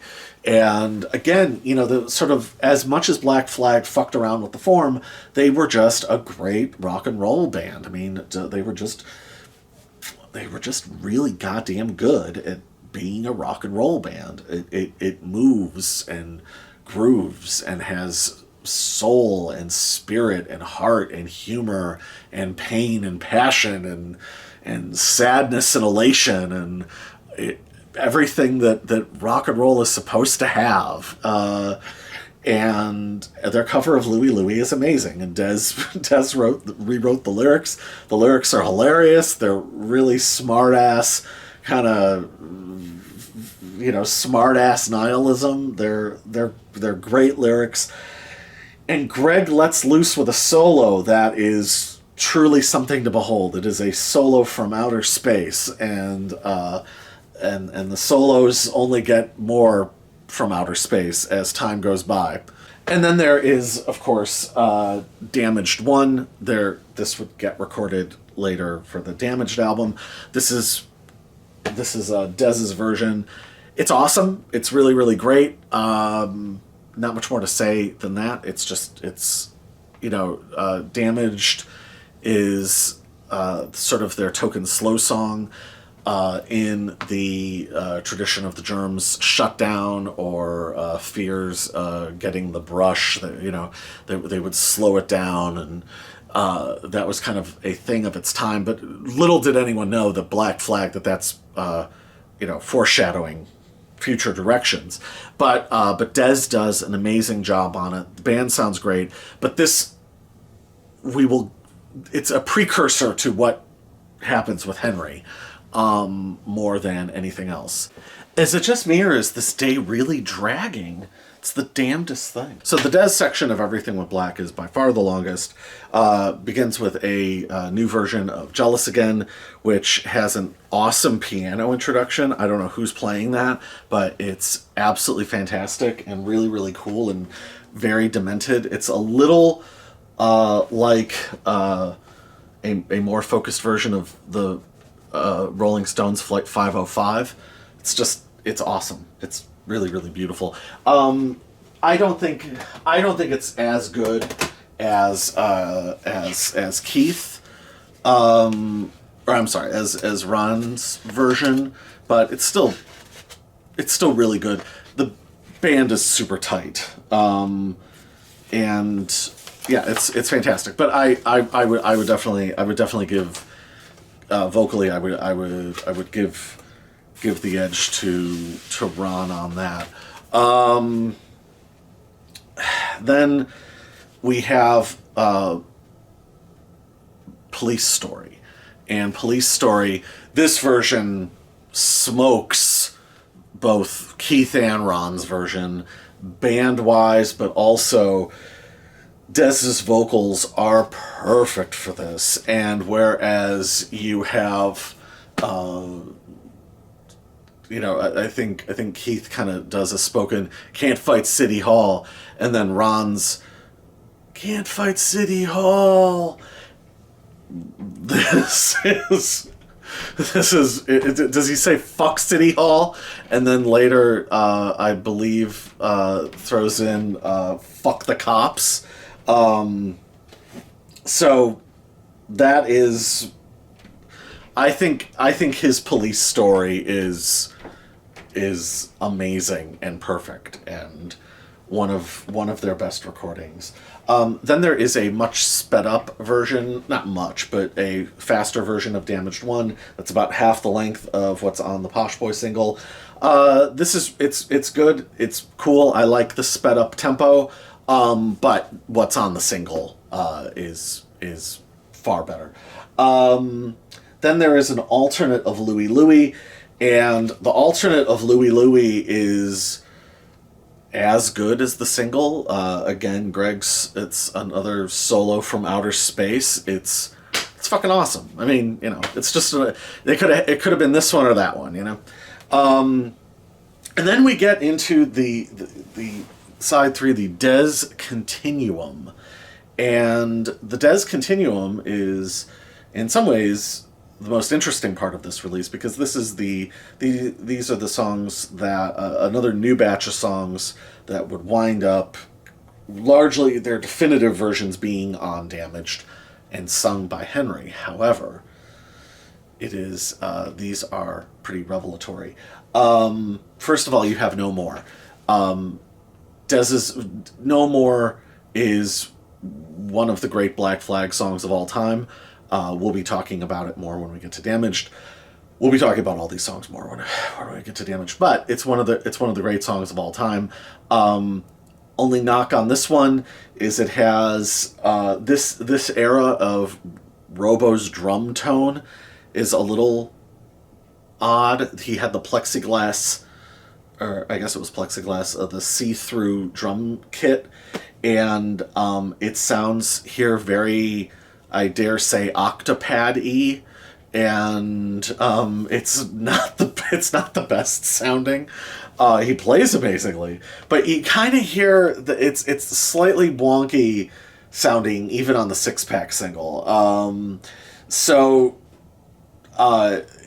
That's the only thing that holds it back, is the drums sound a little at odds with the perfectly linked ferocity of the band. And Dez's singing is beautiful in here. Then we have Room 13. This is where, and I think that this is where a lot of the tone of Damage has really emerged by this point, like the guitar sounds, and again the push pulling of the band, kind of within and outside of and on top of itself simultaneously, is incredible and on full display. So and then Dez does his version of Depression. Dez, I think, has the weakest version of Depression. Not, it's certainly not weak sounding, but just it's my least favorite, in part because where I think Keith, is underneath the bravado and Southern California cool person, there probably is roiling depression, and then with Ron, you have no problem believing that this kid is depressed. Dez doesn't necessarily sound like depression has really been much of an issue for him. He, again, back to the solidness of character, he seems like he's going to overcome that. The other thing that's slightly off about the performance is he's sort of filling syllabic spaces as opposed to really letting himself go, like as opposed to, let's say, Ron's version. You can the phrasing is slightly stilted. So again, it's amazing. And again, if the only version you knew was this, you would think, wow, this is amazing. It's only as a point of comparison. Then we have Damage 2, which is their longest song up to this point? It might be. Again, these songs, this is the Damaged sound. They have already arrived at this point. They just don't have the singer in place yet. But again, it's incredible, and I know that there's a mix of Damaged with Dez vocals, or a compilation out there, and it would have been a hell of an album either way, with either him or Henry. It would have been a hell of an album either way with him or Henry. It's pretty amazing. And then another new song, we have Padded Cell, which they mix that's the other thing about Dez's version of Depression, is they double track the Depression. So there's that's a slightly odd, especially compared to the other versions. It's a slightly distracting production choice, because when you are this audio verite, small little production choices mean a lot. And I think here it sticks out a bit to its detriment. The other thing, speaking of production choices, the other thing about this, the Dez continuum especially, is by this point, one of the things, and this really continues going forward, they will leave the tape running a little bit. And I wonder how much of that is perhaps Spot's influence. You hear his voice a little bit on these recordings, and I love the just letting the band, because it just sounds like, it just sounds like this sort of half swamp beast, half mutant robot that's just sort of trudging forward. It's glorious. They sound great just making sounds. They don't even have to be playing a fucking song. That's how good they are at what they do. So I love that aspect of these recordings as well. But yeah, like I said, I mean, you could create a Dez, and people have. You could create a Dez version of Damaged, and it's pretty incredible. So, and then side four is, of course, sidelong, the epic, crass commercialism, which is all of the radio spots of Black Flag strung together, advertising record releases and upcoming gigs. It's if you are at all interested in punk rock history, it's just sort of for documentary purposes, it's amazing. Just the lists of bands and venues and names of record stores. It's just a fascinating glimpse, but also you get to hear the voices of Spot and I believe Mugger and all of the kind of surrounding strata of Black Flag / SST people, and it viciously funny, wickedly funny, incredibly quotable. I have quoted this umpteen billion times. It's awesome. It's really, really funny. If you don't like it or find it funny, and I've seen people dismiss it as stupid or what's the point of this, I think it does a really good job of keying into the Black Flag ethos, and in a strange way, it's sort of the it fleshes out not just the record releases, but in a weird way, it also fleshes out the vibe of the Raymond Pettibone artwork. It's magnificent, and just really funny. So I am a huge fan. My name is Rich, and you're with me now, and we're going to talk about the Henry Rollins era of Black Flag, or the beginnings of it at least. We are going to do a review of the epic masterpiece, Damaged. This is probably the released in what was that? Well, it was recorded in October of 1981. I've only ever seen 1981 as the release date, so my original cassette of it is long gone, and the sound on it was pretty bad. I don't have a vinyl copy of it, and have never gotten one. I don't know why. This suits my needs perfectly, but at this point, Damaged, I mean, I listened to that cassette so much that I'll be honest, I don't really listen to Damaged very, very much in the past, I don't know, 20-ish years.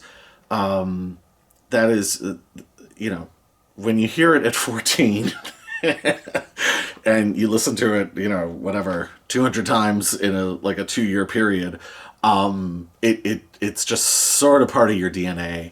And I think as you grow and mature, there's less of a need to revisit it, because it's so locked in to the specifics. So that doesn't take anything away from it. It is of course unbelievable. Interestingly, Raymond Pettibone does not provide, you all know what the cover of Damaged looks like, but does not provide the artwork. The artwork, the photo was taken by Ed Culver, who is a legendary punk rock photographer. There's pretty good Instagram page of his photography that, if you are interested, you should check out.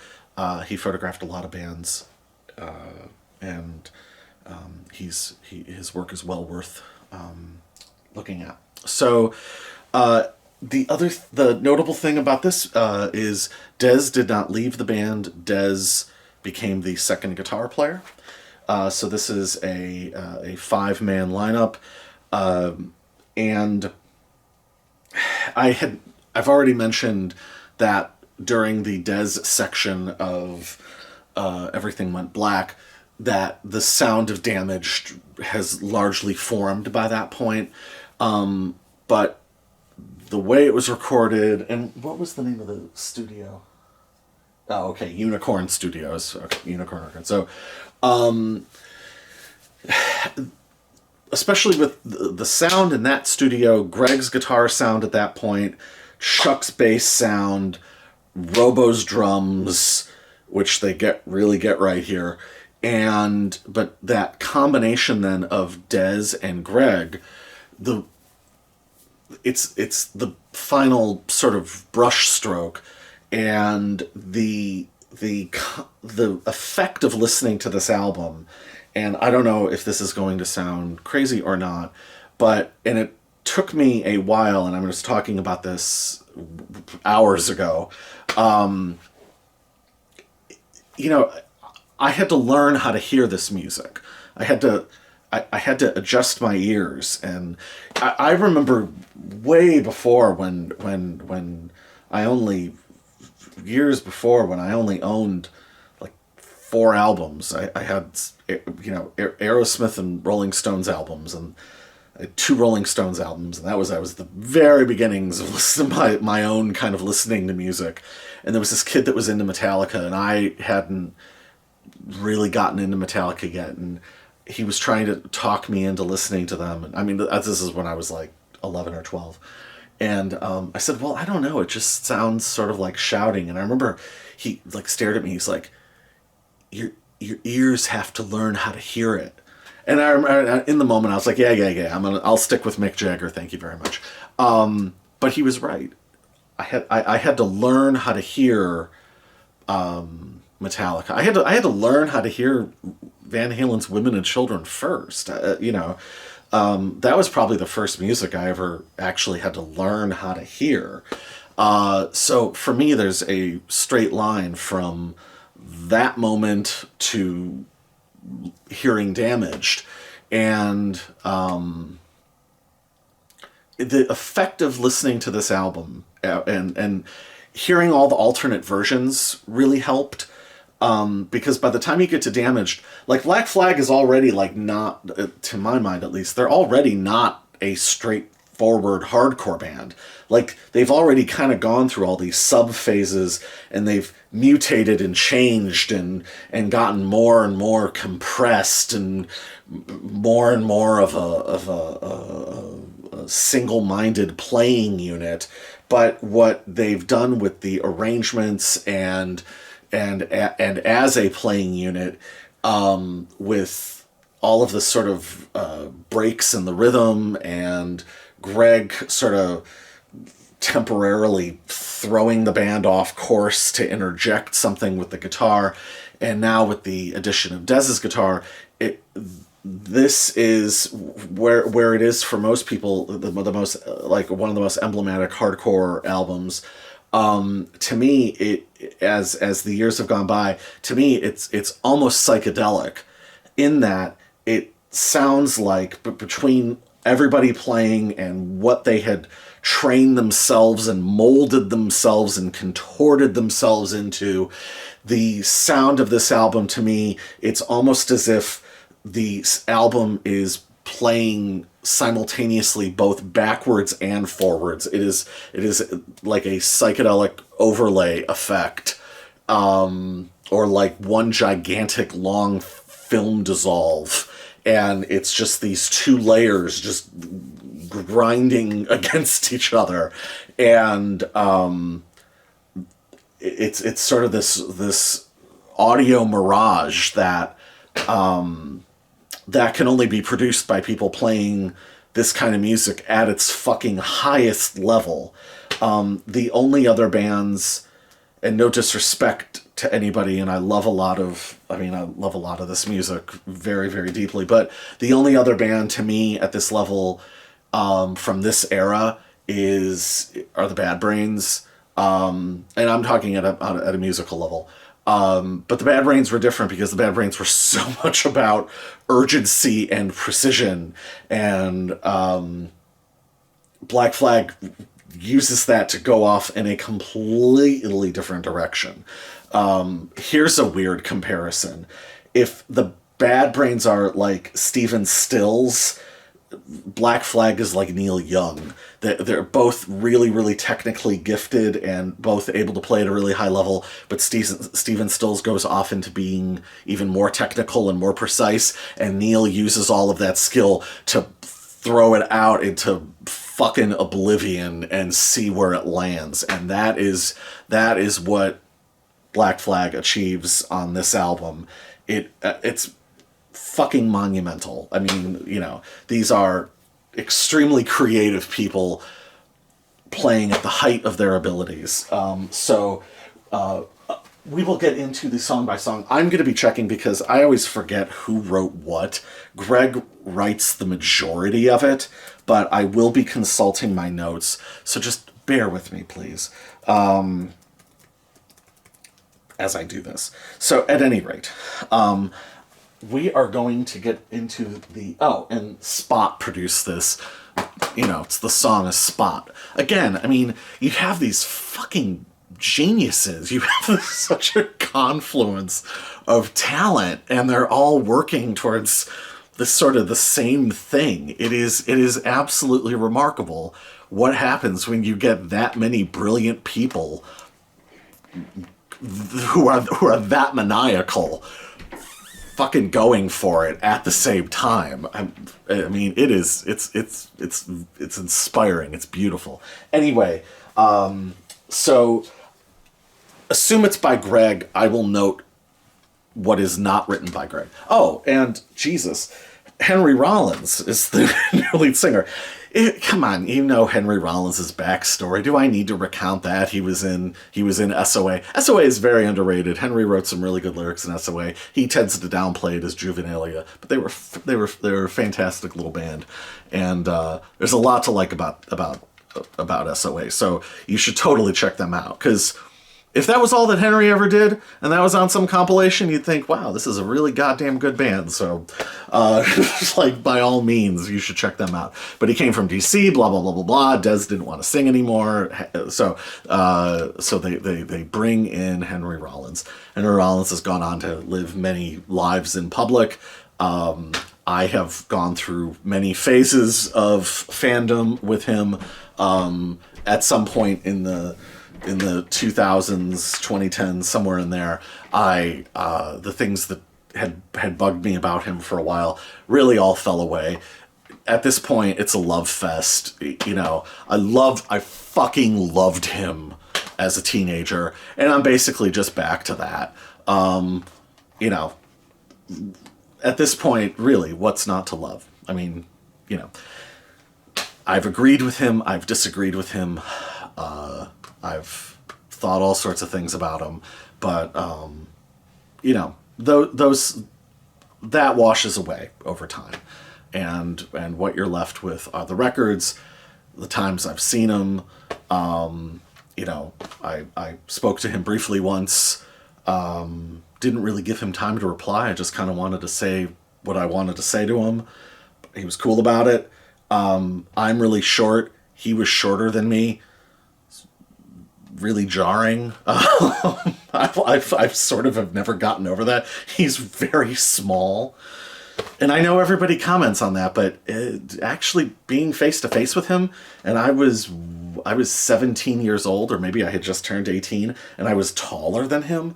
Like, how the fuck is that possible? And it contextualizes some of the violence that he had to deal with. When you see him in photos and he's all jacked and intimidating looking, that's one thing. But when you actually see him in person, you're like, holy shit, this guy had to defend himself. And he had to defend himself against some gnarly people. So, again, and I know people take shots at Henry, this, that, whatever. That guy had a lot going on, internally and externally. So, and he's come out the other side, like a gracious, intelligent, empathetic world traveler, relentlessly curious about the world around him. Like, he's come out the other side. He's come through the fire of all this shit. Pretty amazing. And so I get it. There are people who don't like Henry. but yeah, there's a lot that I love about the guy. So, and I mean, he would have been what? He would have been 20 when he made this record. So, and that's the thing I always think, the fuck were you doing at 20? Do you know what I mean? What were you doing when you're 20? You know, there's a good chance. There's a chance. I'm not about you personally, but most 20-year-olds are, you know, jacking off and wasting time. And Henry was fucking recording this. So relax. People who take shots at him and, oh, he said this, can you believe he... Let it go. Fucking let it go. You know? Think about... Read Get in the Van. Think about what day-to-day life was in that band, and what he had to contend with when they went out on tour, and, you know, had fucking cops taking swings at him, and all sorts of lunatics. You know, give some love to Henry. You know, Henry's vocal style. I never ever thought I would be analyzing Henry's vocal style. But now, I mean, here we are. I never thought I'd be doing this. It's funny.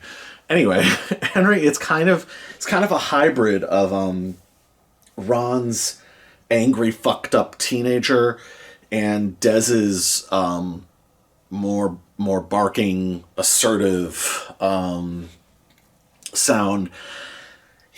But I think where he has the edge on Dez is that he is more expressive in his singing and barking. So he manages to, you know, to impart a lot of emotion in a way that sometimes Dez doesn't. So, but that being said, and a lot of people have noted that a lot of Dez's phrasing is fairly well copied. So, you know, I don't want to, again, I do not want to sound like I am ever putting Dez down, because he's fucking great. They're all great. Like, you know, first song is Rise Above. Rise Above. So again, everything written by Greg, unless I say so. So I will be consulting my notes. So, Rise Above is one of the greatest rock and roll songs ever written. It's inspiring, it's powerful, it's passionate, it's beautiful, it's perfectly articulated. That introduction, that long drum, then bass, then guitar introduction is the clarion call. It's incredible, and it sets up the album perfectly. Everything about it is perfect. The sound is, again, this like weird hot wired compressed sound, and then the lyrics. I mean, it speaks to the soul. It's the punk rock song of myself. I mean, it's perfect. Greg's guitar solo is fucking beautiful too, man. White hot, beautiful. I mean, this stuff is perfect, you know? This is just going to be there's not going to be a lot of criticism levied here. The next song is a co-write between Greg and Chuck Dukowski. Also, this is really the record. I think this is kind of Chuck Dukowski's coming out party, sonically at least. You know, he had that snazzy bass run at the beginning of Jealous Again, but this, I feel like Chuck really benefits from this weird, gnarly, deranged, grinding mix. It really benefits. It really benefits Chuck's bass sound. I just feel like you can hear him really well, and what he does, he's the master of, you know. I can't really think of other people. I can't really think of another bass player that sounds like that, you know. And then the way that he writes. So Spray Paint is this weird spasm. It's this weird contorted, how long is it? 34 seconds. Is a 34 second contorted spasm of music, and there's a live version with Dez out there on the internet that is amazing. But you know, this is Henry. Henry's fucking awesome. Oh, that's the other Rise Above. Henry's vocals. I mean, he sings it. He sings it beautifully. It's fucking amazing. You know. Anyway, fucking Spray Paint. Amazing, incredible, and the chant vocals work perfectly because the chant vocals are as weird and gnarly as as everything else. It doesn't, you know, I'm not a big fan of chant vocals most of the time. I think it's a lot of times it can sound very cornball, and no, it works here because they all sound completely manic. Again, manic, brilliant minds combined for a single purpose. The next song is a re-recording of Six Pack. Henry adds a little bit to the beginning of it. Just the beginning of it. Which do I like better? I hope the answer won't upset her. No, I maybe I give the version to Dez. I really like that, but because it's just like, as I said before, it's just a great, eternally great rock and roll recording. But this is pretty amazing, and again, the I don't know, junkyard dog, dead of night sound of this record, through dead of night through like a yellow fucking mist. Like weird yellow gray mist covering this dark barren landscape. That's the fucking sound of this record. You know, and then an embedded metal poking out of the dirt. That's the sound of this. That's the sound of this thing. And then we get to one of my all-time favorite songs ever written by anybody, solely written by the fucking man, Chuck Dukowski, What I See, one of the greatest songs ever written. It is 1 minute and 56 seconds. See, it's the benefit of having notes. I have thought about this song as much as I've thought about, you know, I don't know, fucking Citizen Kane. I love this song. The chorus, it's a chorus. The I want to live, I want to live, I wish I was dead. Is that not the mindset of a 14-year-old who is socially maladjusted? Right? Is that not the ultimate statement? I want to live, I wish I was dead. Chuck fucking nailed it. He split the atom with that phrase. He split the atom. It is perfect. It is perfect. It perfectly articulates basically like a 2-year period of my life. He wrote my life in one phrase. Then we move on. The album takes a lighter tone now. That's the other thing I should say is, you know, this album is another, there's yet more new songs. So there was the next wave of new songs at the end of Everything Went Black. Well, there's now even more songs on top of that. So we have Rise Above. What you will notice with some of the re-recordings and some of the older songs is this album is treated a little bit where it's like a little bit like Nevermind the Bollocks, where it is kind of like a greatest hits set in a way, as opposed to a somewhat more composed album. And the rest of their discography, I would say, are more composed albums. This is more like it really is more like a best of, in a way. So, or at least the first half is, and we will get to that. But another one of the newer songs, so Rise Above being one, Spray Paint, What I See, and now we get to TV Party, one of the most notorious, probably the most famous song of theirs. It's hilarious, it's awesome, it's really funny. It's very hard to be funny. It's very hard to be funny without it being novelty music. It's very hard to be funny without it being dismissed. It's very hard to be funny, and then you will only listen to it once or twice. TV Party, I think, works every single time. I remember playing this to the members of the band I was in, sort of, I don't even know what the hell we were. I guess you would say alt rock band that I was in, and they had never heard punk before. The closest thing that they had heard to punk music was the Guns N' Roses cover of Attitude. That was kind of all they had to pull from. And I remember the guitar player saying during the chorus of TV Party, they sound like drunken sailors. That's the effect, and I thought that's perfect. Like, again, the gang vocals and the background vocals really work, and just the little bits of parody, like, they not only really like skewer the cultural wasteland of the 1980s, but the little hand claps, just so smart ass and smart and funny. Again, these are very smart, creative, amazing human beings creating amazing, perfectly realized art. So they can do contorted spasms. They can make you laugh. Or in the case of Six Pack, they can maybe make you laugh, or maybe go like, hell yeah, and not really even understand why you're responding that way.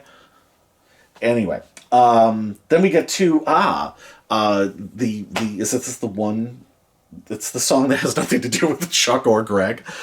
We get to Thirsty and Miserable, written by Dez, written by Greg's then girlfriend, Rosa Medea, and Robo. Fucking Robo gets a writing credit. Thirsty and Miserable is kind of a riff in a way off a Six Pack. It's great. Henry sings it great. And apparently, according to something Henry said many years later, it was something of a tribute, or kind of written in the style of Motorhead. So, and once I heard him say that, now that's the only way that I can hear it. I know that they had Lemmy cover this song on the West Memphis 3 benefit record they did. So anyway, it is very Motorhead sounding, except far more, again, contorted and gnarly, and like just like a piece of paper that's been crumpled up and smoothed out and crumpled up and smoothed out like 80 times. Then we have Henry's version of Police Story. It could very well be the best. If it's not the best, it's right up there with Dez's. You tell me. It's awesome. It moves the album along beautifully. And then we have Gimme Gimme Gimme.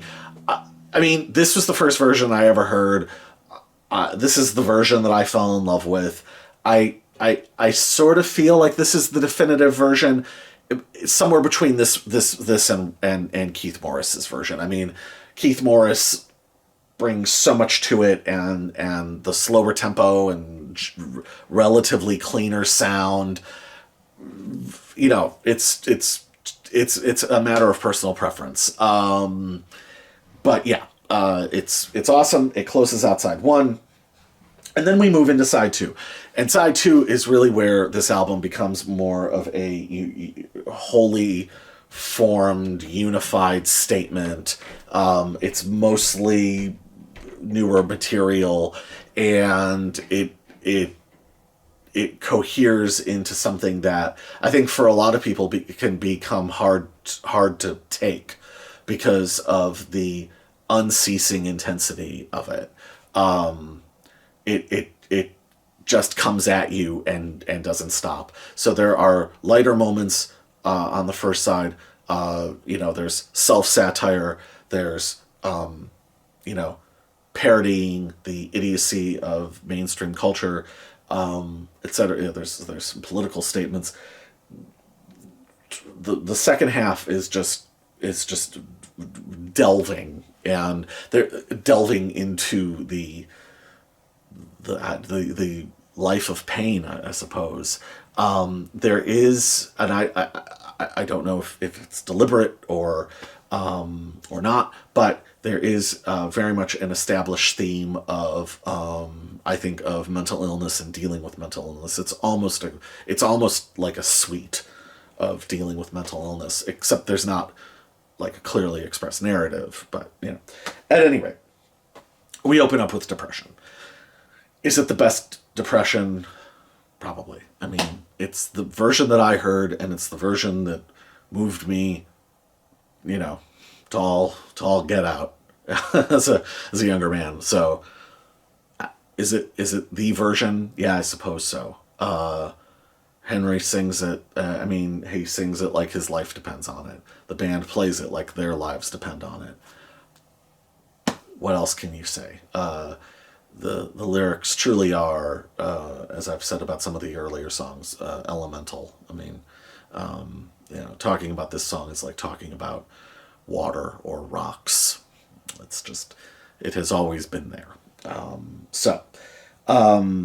Then we get into Room 13. Room 13 is a co-write between Greg and his then girlfriend Rosa. It's amazing. It has further Greg interruptive devices, and again that's sort of the grinding simultaneously hurtling forwards and being dragged backwards effect. Is here to great effect. Henry, what else can you say? Henry, if this was the only thing that they recorded, if this was all you knew them for, if they had broken up, God forbid, if they'd broken up after this, this is it. This is, it's for the ages. Damaged 2. The other thing I will say about like Damage 2 and about Padded Cell, like these songs like still have hooks, like they're still catchy in a way. It just you have to hear it through the production or anti-production, and you have to sort of hear it through its own mangled terms. But there is a melodic sense, or at least a catchiness. It is not purely jumping out into the maelstrom. And these are real songs, and that's also part of what makes it so impressive and impossible to duplicate, and so many bands have tried. Damage 2, Confused, Don't Want to Be Confused, and it's just, it's amazing. And then we get to Chuck's next song, No More. Now, I kind of glossed over it when I was talking about Dez's version of it. This time, Robo's drums sound perfect. So No More begins with, it's one of the longer songs on the record. It's a startling 2:25. I forget. It's now been 30 years. I had timed out once how long the intro is. It's not even the intro really, because it's just the first 46% or something of the song. It's just this unbelievably long, slow build of bass and drums, just and then it gradually speeds up to superhuman levels. There has never been a build-up like this. No band should have ever even bothered doing a build-up after this one. It is the ultimate build-up. It's like I've already invoked Orson Welles once in this. It's like the fucking tracking shot at the beginning of Touch of Evil. Like, there's not even a point in bothering to do a tracking shot after that like that. Like, it's been done. Like, No More that's how you do that. What it builds to is the sort of ultimate catharsis. And again, it is catchy in a really weird way. the refrain stays with you, and it stays, wash this out of your life. It stays with you forever. It really does. That it is a phenomenal, phenomenal, phenomenal, phenomenal, phenomenal song. It's one of the best songs ever written. And Chuck Dukowski, he doesn't have a lot of co-writes or single writes, but the stuff he writes, you don't have this album without it. This album is a severely different album without it. So there you go. What else can be said? Padded Cell. I already referenced this. Again, it's similar to Room 13. Again, there's this sort of dealing with mental illness, and it's just another really, really intense song. Greg's guitar playing, again, is amazing. Everybody's amazing the entire time on this thing. And then there's Life of Pain, which takes some of the idiosyncratic arrangement ideas and really stretches it out. There's this long loping. I don't know music well enough, but is it octave jumping? I don't know. I don't think it is, but a guitar intro piece with the bass echoing it, and it just is, it's almost like the opposite of the intro of No More, which is just this straight, steep line up.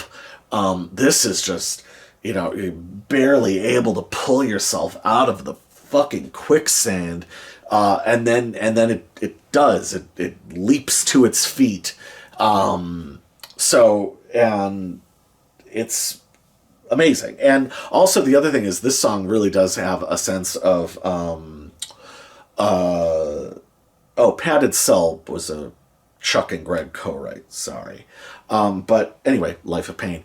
It again, maybe not explicitly, but again, the sort of watching, in this case, watch someone self-destruct, but and that could mean any number of things, but or you could interpret that however you want to interpret it, but it really does fit in here with people trying to manage their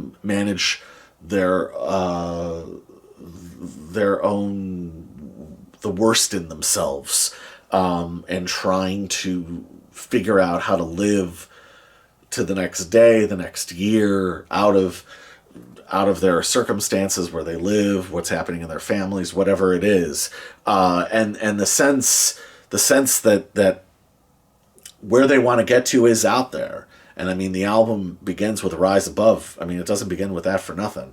And then we get to Damaged One, which is the third and slowest version. And this is really the way forward for the band, because what they did in terms of their intensity and in terms of their speed, I don't know where else they could have gone with that. And this is the way forward. Slow, monolithic, very, very, very powerful. And I think it even goes beyond what the Germs did on their record when they had, I think that, and this is, Henry gets a lyric writing credit.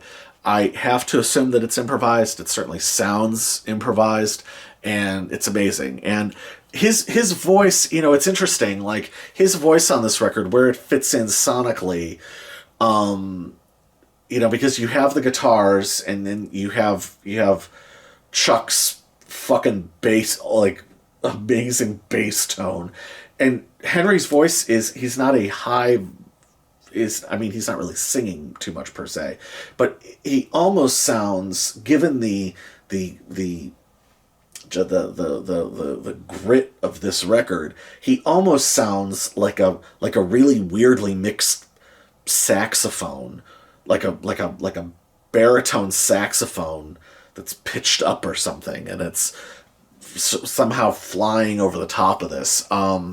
His voice is is perfect for this, and in that you can hear the way forward for the band, and yeah, this is just a tremendous, tremendous, perfect masterpiece.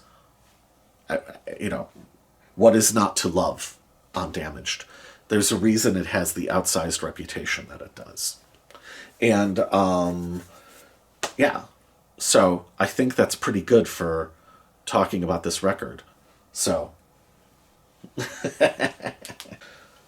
and then the final release of that we're going to cover for right now, out of this really long series of videos, whatever the hell this is going to be. So originally it was supposed to be just like, I was going to do everything, like sort of everything up to and including Damaged and the rest of the albums in another video, and I don't know what I'm going to do anymore. This has, talking about Black Flag has just, has driven me to a point where I don't even know what I'm doing anymore, man. So anyway, the TV Party single. First of all, I should say that the cover was produced by Ed Barton, so it's not produced by Spot, which explains a lot, I think, about it. But Glenn Friedman took the cover. If you have a cover photo, if you have ever, like, if you are at all interested, check out fucking Glenn Friedman. Oh my god. Like, his book Fuck You Heroes, or Fuck You Heroes. He's made a lot of books. I have several of them. Again, truly legendary. His pictures, not just of Black Flag, which, I mean, those are amazing. But his photo, and truly iconic, truly. But his photos of Fugazi, but then what he did with hip hop, his photos of Public Enemy and Ice-T, Suicidal Tendencies. They're not hip hop, but he's taken a lot of incredible photos, and he's one of the very best. So check his work out, because oh my god, and that's part of what's so fucking great about Black Flag. Black Flag gives you Glenn Friedman. They give you access to Glenn Friedman. They give you access to, god damn it, Raymond Pettibone. They give you access to Spot. They give you total access. This is heroic, important stuff, and nobody gave a fuck about it. Nobody. This was not what was being pushed. Rolling Stone magazine didn't give a fuck. MTV didn't give a, like. This succeeded entirely on its own terms, and has continued to go out into the world because it has inspired the hearts and minds and souls and spirits of people now for decades, who carry this forward, and they carry it forward because it's fucking important, because it helps you live your life. This is why rock and roll exists. This is why art exists. This is why this is so essential to continuing your existence. It's why I've made it to 45. Without this, where would we be? Where would we be? Where would we be? We'd be not staring into the void. We would be on the other side of the void, and that is the void is, to paraphrase Wire, the void to avoid. So the TV Party single, they re-recorded TV Party. I kind of like the re-recorded version a little bit better. It's amazing. I think it's actually a little sharper and funnier. You may think differently. I don't know. I mean, they're both great. I love them both. I don't know. I was going to make a food analogy, but I'm not going to make a food analogy. That won't happen. And then we get to I've Gotta Run, and I've Gotta Run is a really, really cool song. I don't know that I've ever heard a live version of it. I don't think I have. But again, it's interesting because, first of all, Robo was gone by this point. Was Dez still around? Dez was still around on guitar. Robo is gone, and they have a drummer named Emil. And Emil, I think, was just with them for a very brief period in 1982. So Robo left, he got deported. Bill Stevenson briefly was the drummer, then Emil. And then we'll get to the next drummer, and I'll be talking a lot about him in the next video. But Emil is on this, and you can tell it's still like quote unquote like a hardcore song, but you can tell that they've already moved on, and it's these weird, I don't even know how you would describe it, like distended, deconstructed ways of playing hardcore. It's almost as if they were building to Damaged, and then Damaged is like the explosion, and this is the after effect.